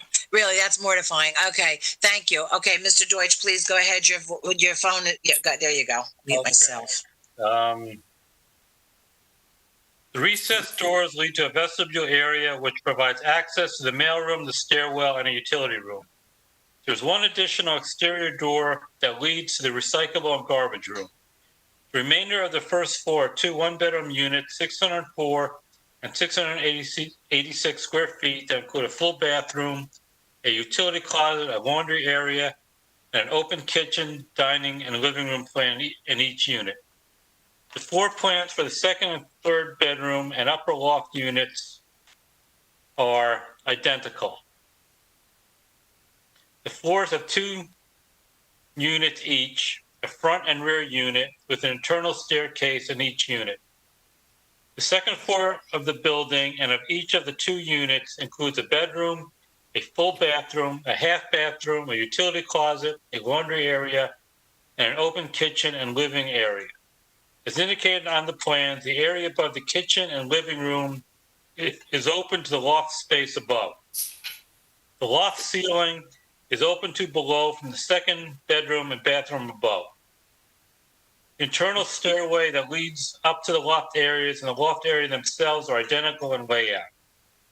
The unit ceiling at the top of the loft area where the second bedroom and bathroom is located. All four of the second and third floor units have the same floor plan. Units 202 and 302 have a total of 931 square feet, 693 square feet on the first level and 238 square feet on the second level. Units 201 and 301 have a total of 964 square feet, 714 square feet on the first level and 250 square feet on the second level. Drawing SK2 of the building elevations, the front elevation view from Fair Street indicates that although it appears to be 5 stories because of internal ceiling heights, the building contains 3 internal stories. The applicant and the architect will provide testimony as to the building code interpretation. The front elevation indicates a stucco and brick facade with windows on all 5 levels. On the facade, the loft area is labeled a mezzanine. The rear elevation view of the building indicates a masonry facade for the entire building with windows on all levels. The left side elevation indicates the access door into the building and the door to the recyclables room. The building has a mainly stucco facade except for brick around the stairwell area. A terrace is shown on the upper levels for each of the 2-bedroom units. The right side elevation indicates no windows and is entirely stucco. This is a flat roof building. The building indicates a top height of 45 feet. The intent of the RA-2 residential district of the 4th Ward redevelopment plan is to permit a more intensive residential use of land with various types of dwellings. The surrounding existing dwellings consist of mostly older multifamily dwellings of 2 and 3 stories in height. Within the RA-2 district, There are other examples of both new and recently approved multiple unit residential buildings that have replaced older structures that have either been vacant and abandoned or on long vacant lots. As this is a redevelopment area, the planning board must determine whether the granting of the requested variances to allow the number of dwelling units proposed by the applicant is appropriate for the lot and the immediate surrounding area. 2.5-story residential dwellings exist to the east and west of this proposal.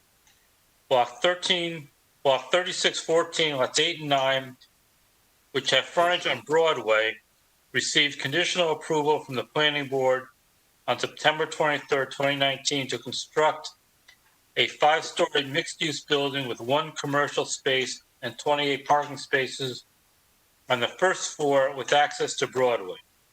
A total of 40 residential units are proposed, consisting of 24 one-bedroom units and 16 two-bedroom. 181 right here. This Okay. No, the one bottom, the 181. Maggie? Yes. I'm sorry, somebody's talking over Michael, so somebody's. I'm sorry, I'm working on something. Proceed. Okay, well, trying to. Okay, go ahead, Michael. The applicant requests variances for the following conditions for this proposed 6-unit structure. Lot area as 5,000 square feet is required and 2,500 square feet is existing. Lot width as a minimum lot width of 50 feet is required and a lot width of 25 feet is existing. 1 side yard setback as a minimum of 5 feet is required and 0 feet is provided. Rear yard setback as a minimum of 20 feet is required and 17 feet is proposed. Maximum building coverage as 60% building coverage is permitted and 63% building coverage is proposed. And open space amenity areas as 900 square feet is required and 425 square feet is proposed. The open space area is on the terraces that are included in 4 of the 6 units and in the rear yard of 200 square feet. Residential apartment construction is permitted within the redevelopment area. A mixture of different types of residential units is encouraged. The planning board should determine whether the land area of this parcel is suitable for the number and type of apartment units proposed. It shall be the responsibility of the applicant or preparer of the plan to obtain a letter from the city engineer indicating the plans have been satisfactorily reviewed prior to the plans being released to the construction official. Surrounding land uses. This proposal is within the downtown section of the city within the 4th Ward redevelopment plan. On October 17, 2019, the planning board conditionally approved a proposal to construct a 6-unit, 3-story residential building on a 3,562 square foot lot at 116-118 Fair Street. On June 5th, 2020, the planning board conditionally approved a proposal to construct a 24-unit, 4-story residential building on a 7,707 square foot lot at 148-150 Straight Street, 152-154 Straight Street, and 121 Fair Street. Including remarks, the applicant estimates the cost of this proposal at approximately $500,000. The applicant should incorporate design elements contained within the 4th Ward redevelopment plan on the site and within the building.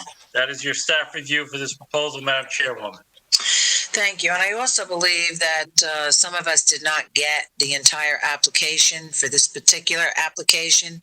Like just what you read from just now, I did not get. And I think a lot of people I heard did not get it. I think there's a glitch in our computer system somewhere because I just felt that there was a problem with the computer, not necessarily in anyone sending it out. So with that, I'm just going to open this up to Mr. Mariconda. Mr. Mariconda? Go ahead. Yes, thank you, Madam Chair. We are ready to proceed in this case. We'll be calling the same 3 witnesses, Mr. Evans, Mr. Reed, and Mr. Williams at this time. Okay. Please call Mr. Evans. Okay. It's available. Hold on. Please raise your right hand, Mr. Evans. You swear or affirm the testimony you're about to give is the truth, the whole truth, and nothing but the truth? Yes, I do. State your full name for the record. Matthew Evans, architect, 470 Chamberlain Ave, Paterson, New Jersey. And we accept him as an expert witness. Thank you. Thank you. Thank you, Madam Chair, again. Mr. Evans, obviously you've had the benefit of hearing Mr. Deutsch's report this evening. Could you give us an overview of this site and describe for us as much as you can, supplementing Mr. Deutsch's report. Okay, let me try and post this thing. 1 second here. He's in the process of posting. Okay, here's our plan. This is our plan sheet S1, S2, SK1, and SK2 dated 3/23/20. And what we show is the first plan shows the existing conditions plan, which shows the topography, existing conditions, basically a vacant lot. And then we have the proposed structure, 3-story, 6-unit apartment. Similar to a previous application that was approved by the planning board. This is has a loft style living structure, and I'll go to the floor plans. We have the first floor plan, which shows 2 1-bedroom apartments, which meet the minimum criteria of 600 square feet. We have one that's 604 square feet and one of 686 square feet.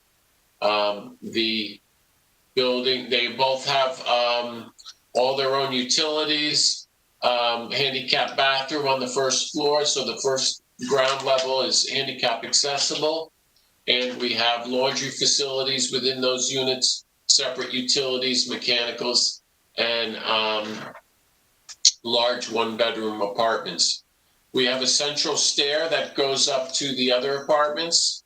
The second floor, 201, in the rear is a 2-bedroom unit with large bedroom. It has its own bathroom. There's a powder room also. And then we have the upper floor of that loft unit. We have another bedroom with an open terrace. They have their own bathroom, private bath up there. And that would go for the rear section, and that would be similar to the front section. And that carries on to unit 202 and 302, and also 201 and 301. Going to the side elevation, you can see how these lofts have these open balcony areas for those additional bedrooms. And then we have windows for the living spaces and the apartments on the rest of it. The front elevation, which is 122 Fair Street, we show different mix of materials for the loft dwellings, and then we show the rear elevation and then the right side elevation. I also have a photograph of a similar project we did at 152 16th Avenue. I don't know if can you see that, or I don't know if I posted it or not. There's a rendering on the screen if it's available to you. Yeah. Let me see. He's working on it. I'm going to stop sharing this. I'll share the image. The picture. Where's the picture? Give me 1 second.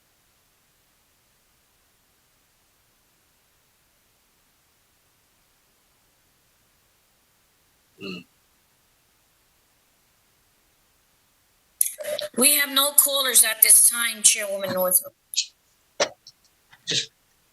Oh, here we go. So Madam Chair, I didn't call for any yet. Madam Chair, Madam Secretary, I didn't call for any yet. It's been a long night. Okay, we see the rendering now. Yes. Describe what the comparison is, Matt, please, if you would. Okay, so this is what we have. We have a similar structure. This is a rendering of another approval showing the facade in the front, showing the mix of materials, showing it in context with the neighborhood, basically what was, so that gives you a good sense of how it's going to look when it's completed. So we have nice different massing elements engaging into the street, and also the different mix of materials and colors. It gives a real nice aesthetic appeal, and I think it would be a benefit beneficial addition to the neighborhood. And we comply with all minimum square footage requirements for the size of the units? Yes, we also have a rear open space yard along with the balconies and other amenities for these units. And Mr. Williams will cover the variances that are required, but we are within the height and storage requirement in this building. Is that right? Yes. Okay. All right. I'll leave the other testimony on planning to Mr. Williams. Mr. Evans available for any questions. I'm going to ask you to please call Mr. Reed so we can have Mr. Reed and Mr. Evans if there's any questions for them together, okay? Sure. Mr. Reed. Yes. Please raise your right hand. Do you swear affirm testimony about to give is the truth, the whole truth, and nothing but the truth? Yes, I do. Say your full name for the record. Andy Reed, REID. Mr. Reed, your position again with JCM, please. Director of Development. As such, fully familiar with this site and all the testimony tonight? Yes. Okay. Obviously, this is a smaller site and a smaller number of units. This has been successful on previous occasions. Is that correct? Yes. And that's one of the planned renderings that Mr. Evans posted earlier? Yes. Okay. Your similar controls and securities will be provided even for a smaller project such as this? Without a doubt. Okay. And then you do agree with all the testimony of Mr. Evans? Yes. Okay. That's all I have, Mr. Reed, at this time. All right, so at this time, I will open it up to the public. Okay, if anyone from the public has any questions of Mr. Evans, the architect, or Mr. Reed, the management person of this property, please call in. I'm sorry, let me get that. Please call in at 973-321-1579. The meeting ID is 711-680-0071, and this is strictly for questions of the architect and the property manager. That's all we're doing right now. Comments for later. Okay, thank you. I'll give it 2 minutes for call in, 3 minutes for questions. Thank you.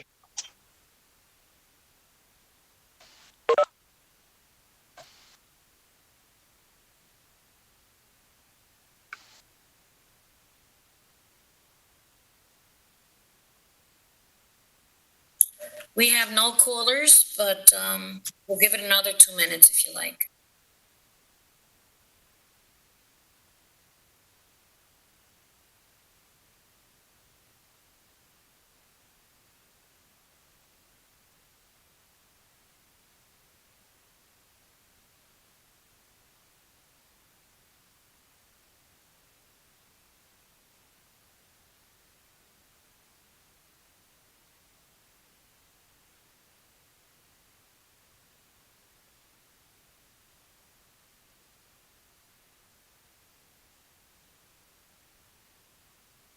Anything, Madam Secretary? Madam Chair and Commissioners, we have no callers at this time. You may proceed. Okay, so let me open this up then to our commissioners. Commissioners, do you have any questions of either Matt Evans or Mr. Reed at this moment? Chairwoman, this is Commissioner Dean.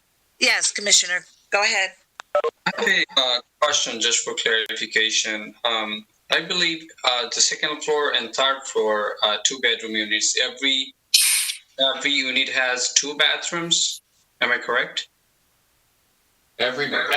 Well, not every unit. The first 2 floors is a 1 bathroom, and then we have 2.5 bathrooms for the larger units. So they have 2.5 bathrooms on the they have 1.5 bathrooms on the lower level, and then we have a private bathroom for bedroom number 2 on the upper level. So it has more amenities than we usually provide.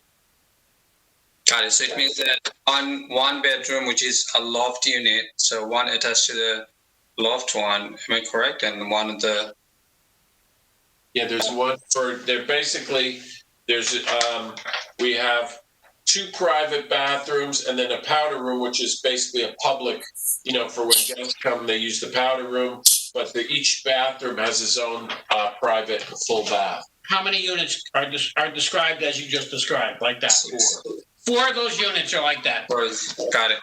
Yeah, that's clarified the answer. Thank you, Madam Chair.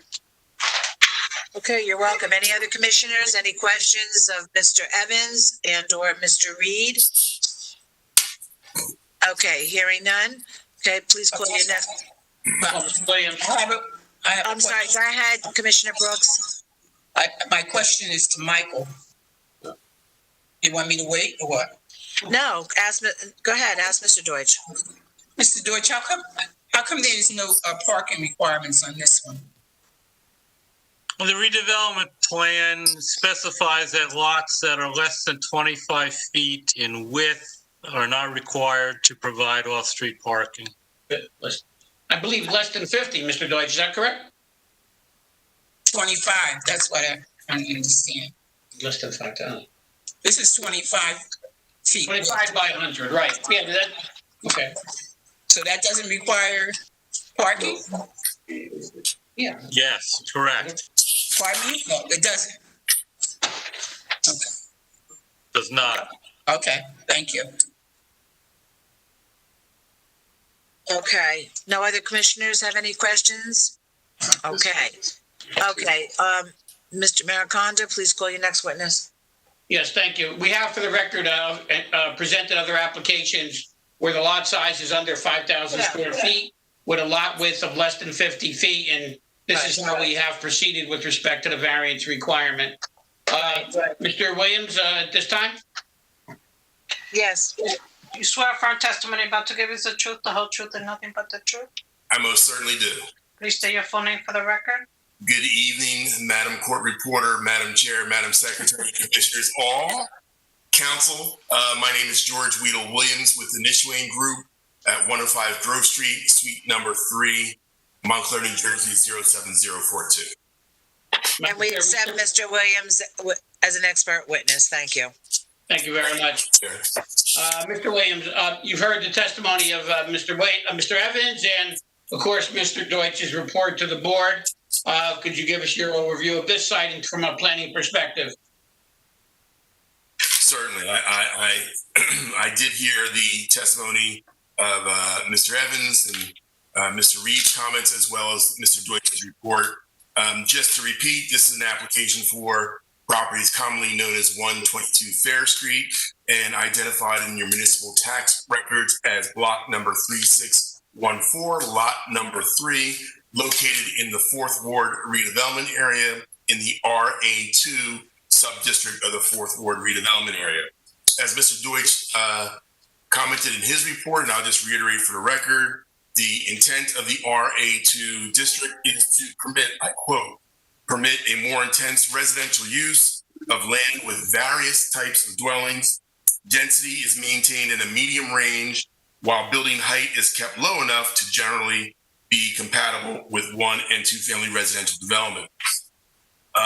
This is, again, a project in the 4th Ward redevelopment area, and as was just testified, no off-street parking is required on existing lots that are less than 50 foot in width. That's on page 36 of the redevelopment plan. With this project site having a width of 25 feet, as was testified by Mr. Evans, we therefore fit the exemption for no parking on site. For the commissioners that don't hear this often, this is fairly standard in zoning ordinance development for narrow lots such as this one.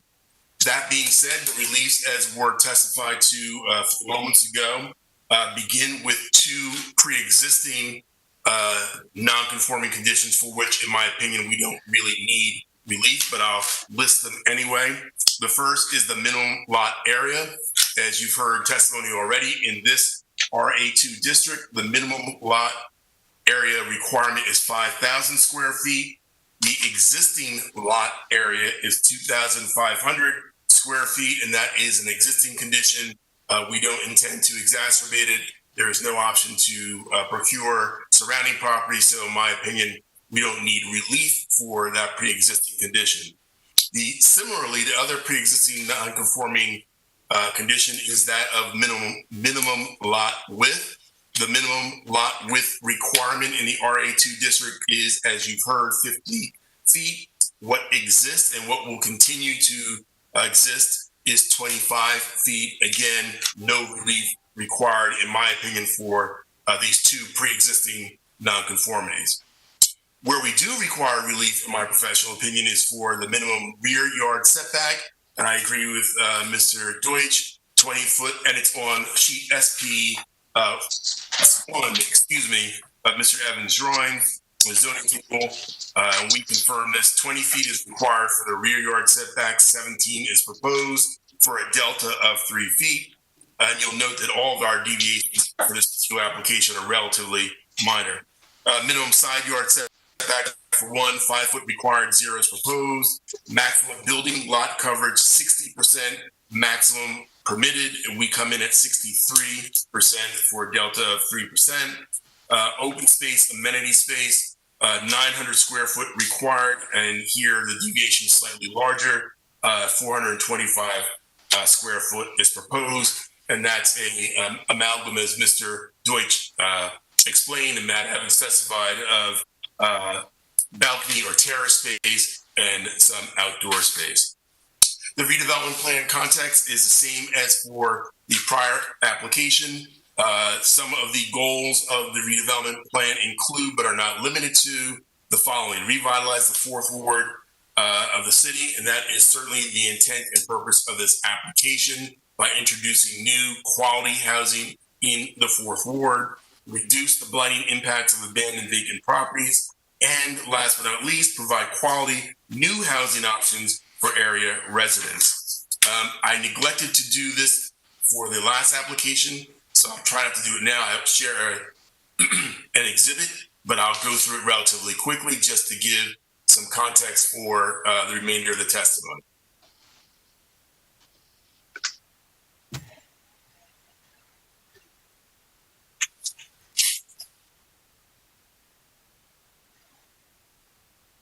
You're putting it on the screen? I am, Madam Chair. While it's loading, I'll just note that it's a storybook format exhibit, a compilation of images taken directly from the redevelopment plan and or master plan, and the remainder of the images, except for one aerial photograph, are images taken by I and or my staff during one of our site visits. Do I need to mark this as A1, Council? Yes, Mr. Williams. Thank you.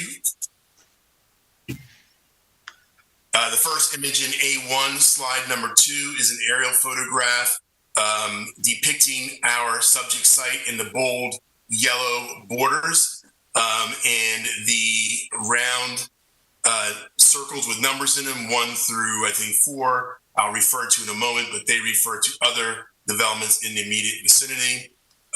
You can see that our site, again, the site with the yellow border, is a very narrow lot in comparison to the surrounding lots, also smaller than the surrounding lots. Again, this is a pre-existing non-conforming condition. I would also note that we are in proximity to a number of public transportation options. Some of those options are highlighted with the bus icon that you can see certainly along Broadway and Straight Street. Straight Street, is that right? All right.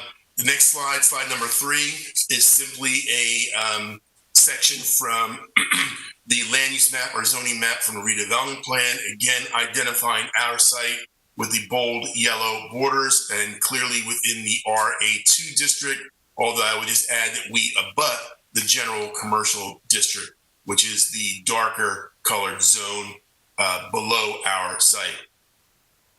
The next slide, slide number 4, captures the subject site and also shows the surrounding uses both on both sides and the rear of our property. At the rear, you can see the construction for 185-189 Broadway, which was also approved for this applicant.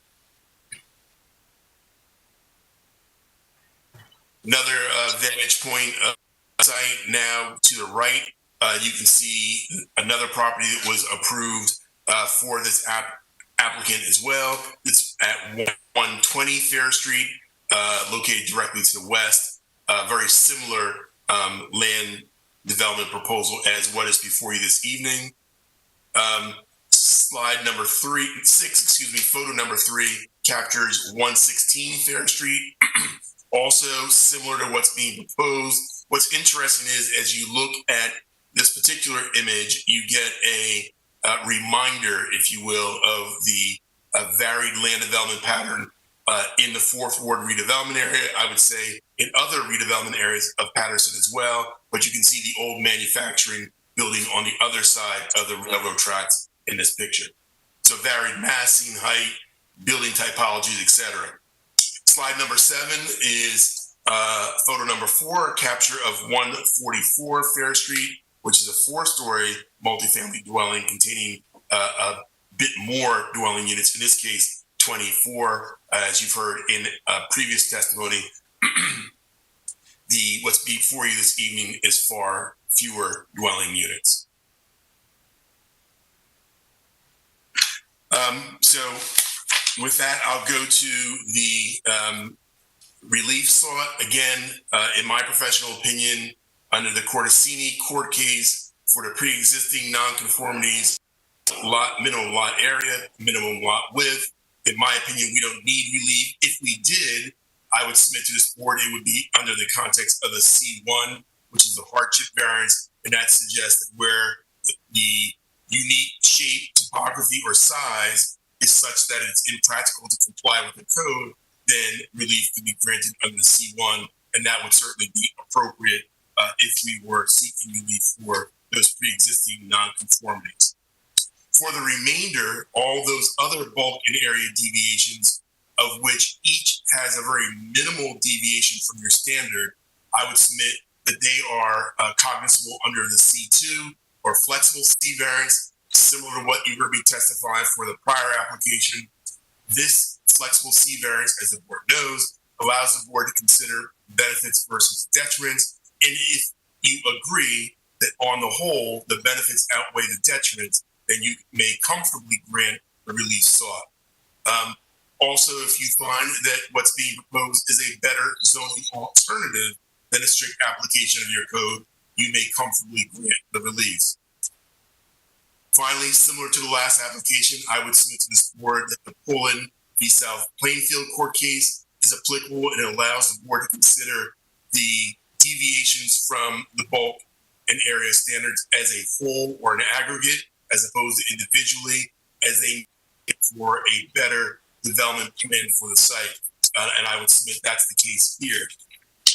As with all C2 variances, as this board knows, the granting of the relief has to be grounded in the purposes of zoning. And I would submit to the board, in my professional planning opinion, they are, and I'll go through those now. Subsection A, to encourage municipal action to guide the appropriate use or development of all lands in the state in a manner which will promote the public health, safety, morals, and general welfare. And again, let me apologize. I know this gets repetitive because these applications are so very similar and they're all in your 4th Ward redevelopment area. But again, they are applicable to each of the individual applications. In this case, subsection A, which is the first a bit of a catch-all purpose, is applicable because it would allow the improvement to the safety, morals, and general welfare by removing a blighted condition, which is this vacant, narrow, difficult to develop lot. Those benefits accrue not just to the developer, but as the purpose and intent of subsection A to the community as a whole by removing that blighted condition. That also advances the purposes of your redevelopment plan. Next, subsection I, to promote a desirable visual environment through creative development techniques and good civic design. You heard testimony from Mr. Evans a few moments ago and got to see the rendering that Mr. Evans put on the screen. And you heard his testimony about his approach to the design, which includes aesthetics for the external view, which is the visual environment that this subsection refers to, but also the civic design. So the environmental visual conditions are the different materials that are being used, the fenestration approach he's taken, and then the civic design goes to how he's been able to utilize this undersized lot with no ability to acquire adjoining parcels because they're developed already and make it work for the purposes of the redevelopment plan, including the loft design of the internal units. Finally, as you've heard me say before, the purposes of zoning can include, the advancement of a state policy. And you've heard me say this before. I genuinely mean that in the instance of Paterson's redevelopment planning, smart growth principles are advanced and they are actually included in your master plan. Here, the ability to do compact, dense development, which makes neighborhoods more walkable, takes advantage of existing infrastructure. All of that would be advanced if you were to approve this application. The C2 then requires a showing that there will be no substantial detriment to the public good. I would submit in this application, as I did in the prior, certainly there is no substantial detriment to the public good.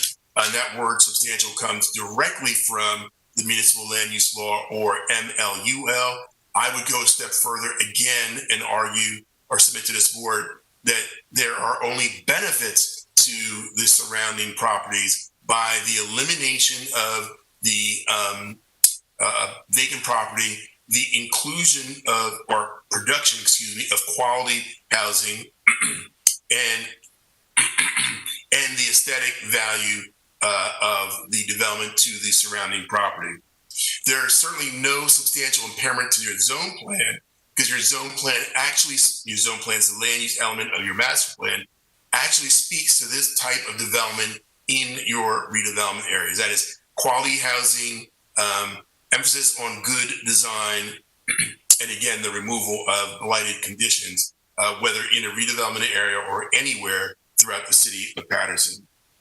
So in my opinion, the proposed development is a better zoning alternative than a strict application of your code, which might actually result in a piece of property remaining fallow for far too long, which of course does not contribute to the character of the neighborhood, but acts from the character of the neighborhood. So for all those reasons, it's my professional opinion that the board could comfortably grant the requested release in the context of the C2 variance. Again, each of the deviations are relatively minor from the strict application of your code.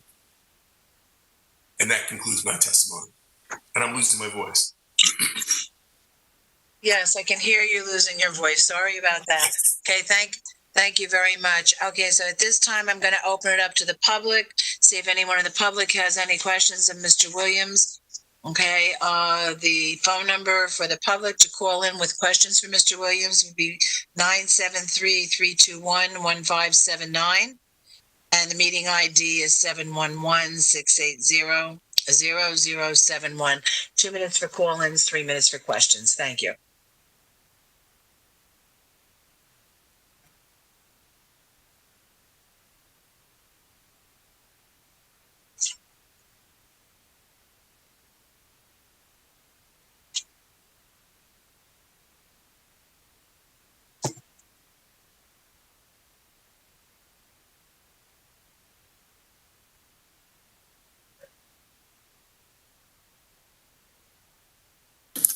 We have no callers, Chairwoman, at this time.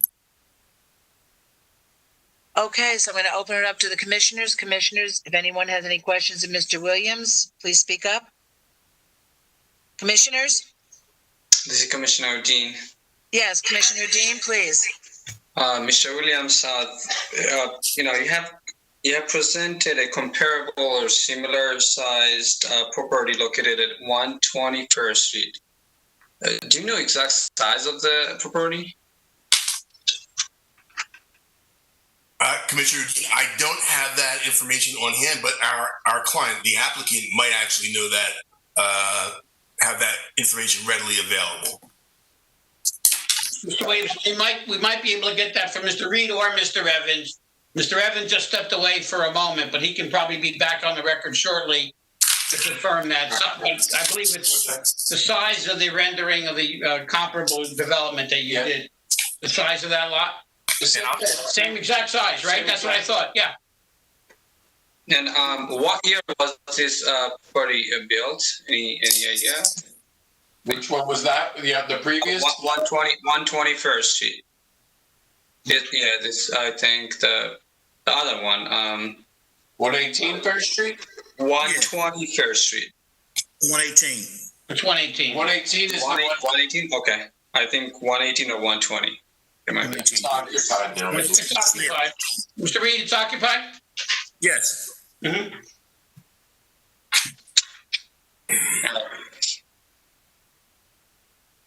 Is there any other question? I'm sorry. No. Thank you. Thank you, Mr. Williams. Thank you, Chairwoman. Okay, you're welcome. Any other commissioners have any questions of Mr. Williams? Commissioners? Okay, hearing none. I'm gonna ask, Mr. Maricondo, do you want to sum up? Madam Chair, I think I will submit on the testimony in this case. It's very solid. It's an ideal development for a small parcel, and it meets the zoning and redevelopment requirements. Take care of these infill lots and make sure that they're providing a positive purpose for needed housing, and the vacant lot is removed from the zoning area. Thank you. All right, thank you.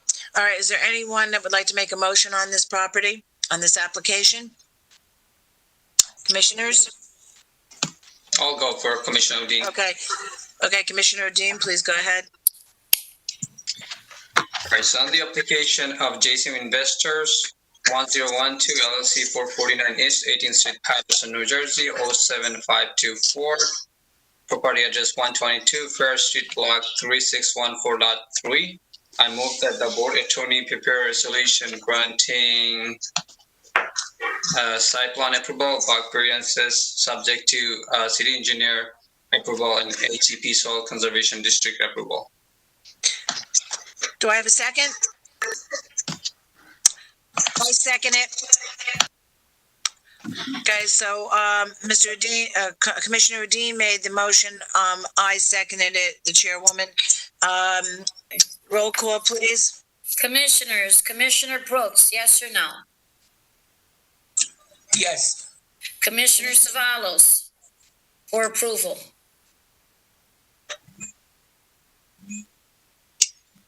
Commissioner Savalos?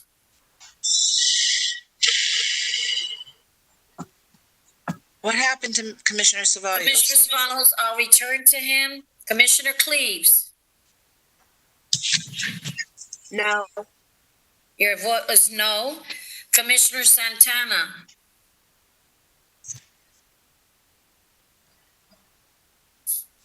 Commissioner Santana? Where did they go? Okay, Commissioner Udine, your vote. It's a yes. Commissioner Cook, your vote. Yes. I will return to Commissioner Brooks. Savalos, I'm sorry, Commissioner Savalos, are you there, sir?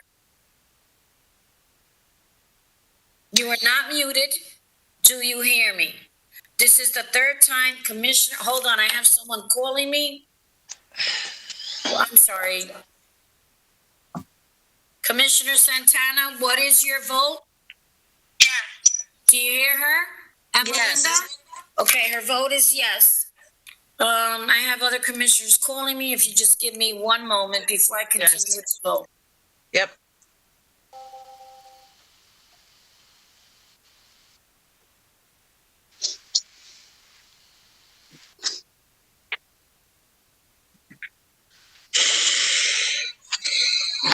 My vote is yes. Muting.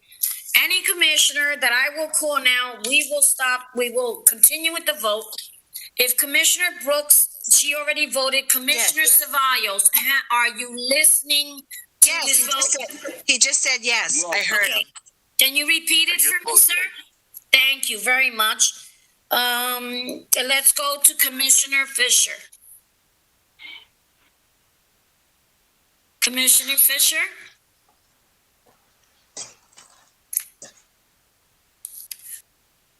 I see you're on the, you're connected, but you're not voting. Can you unmute yourself?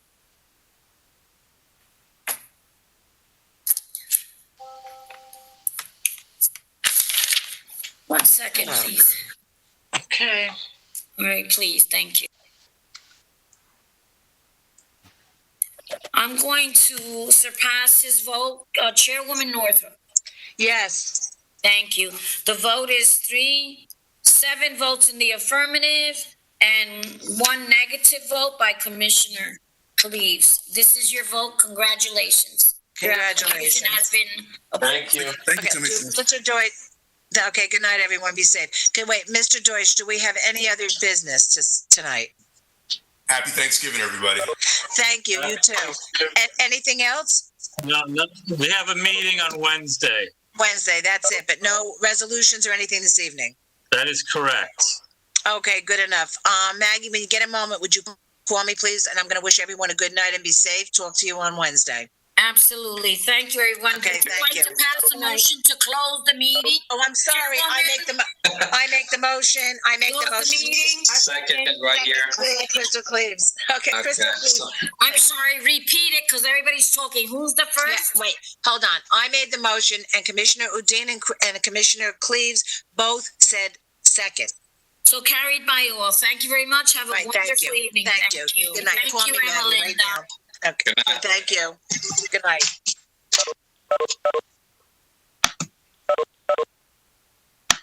Okay, leaving.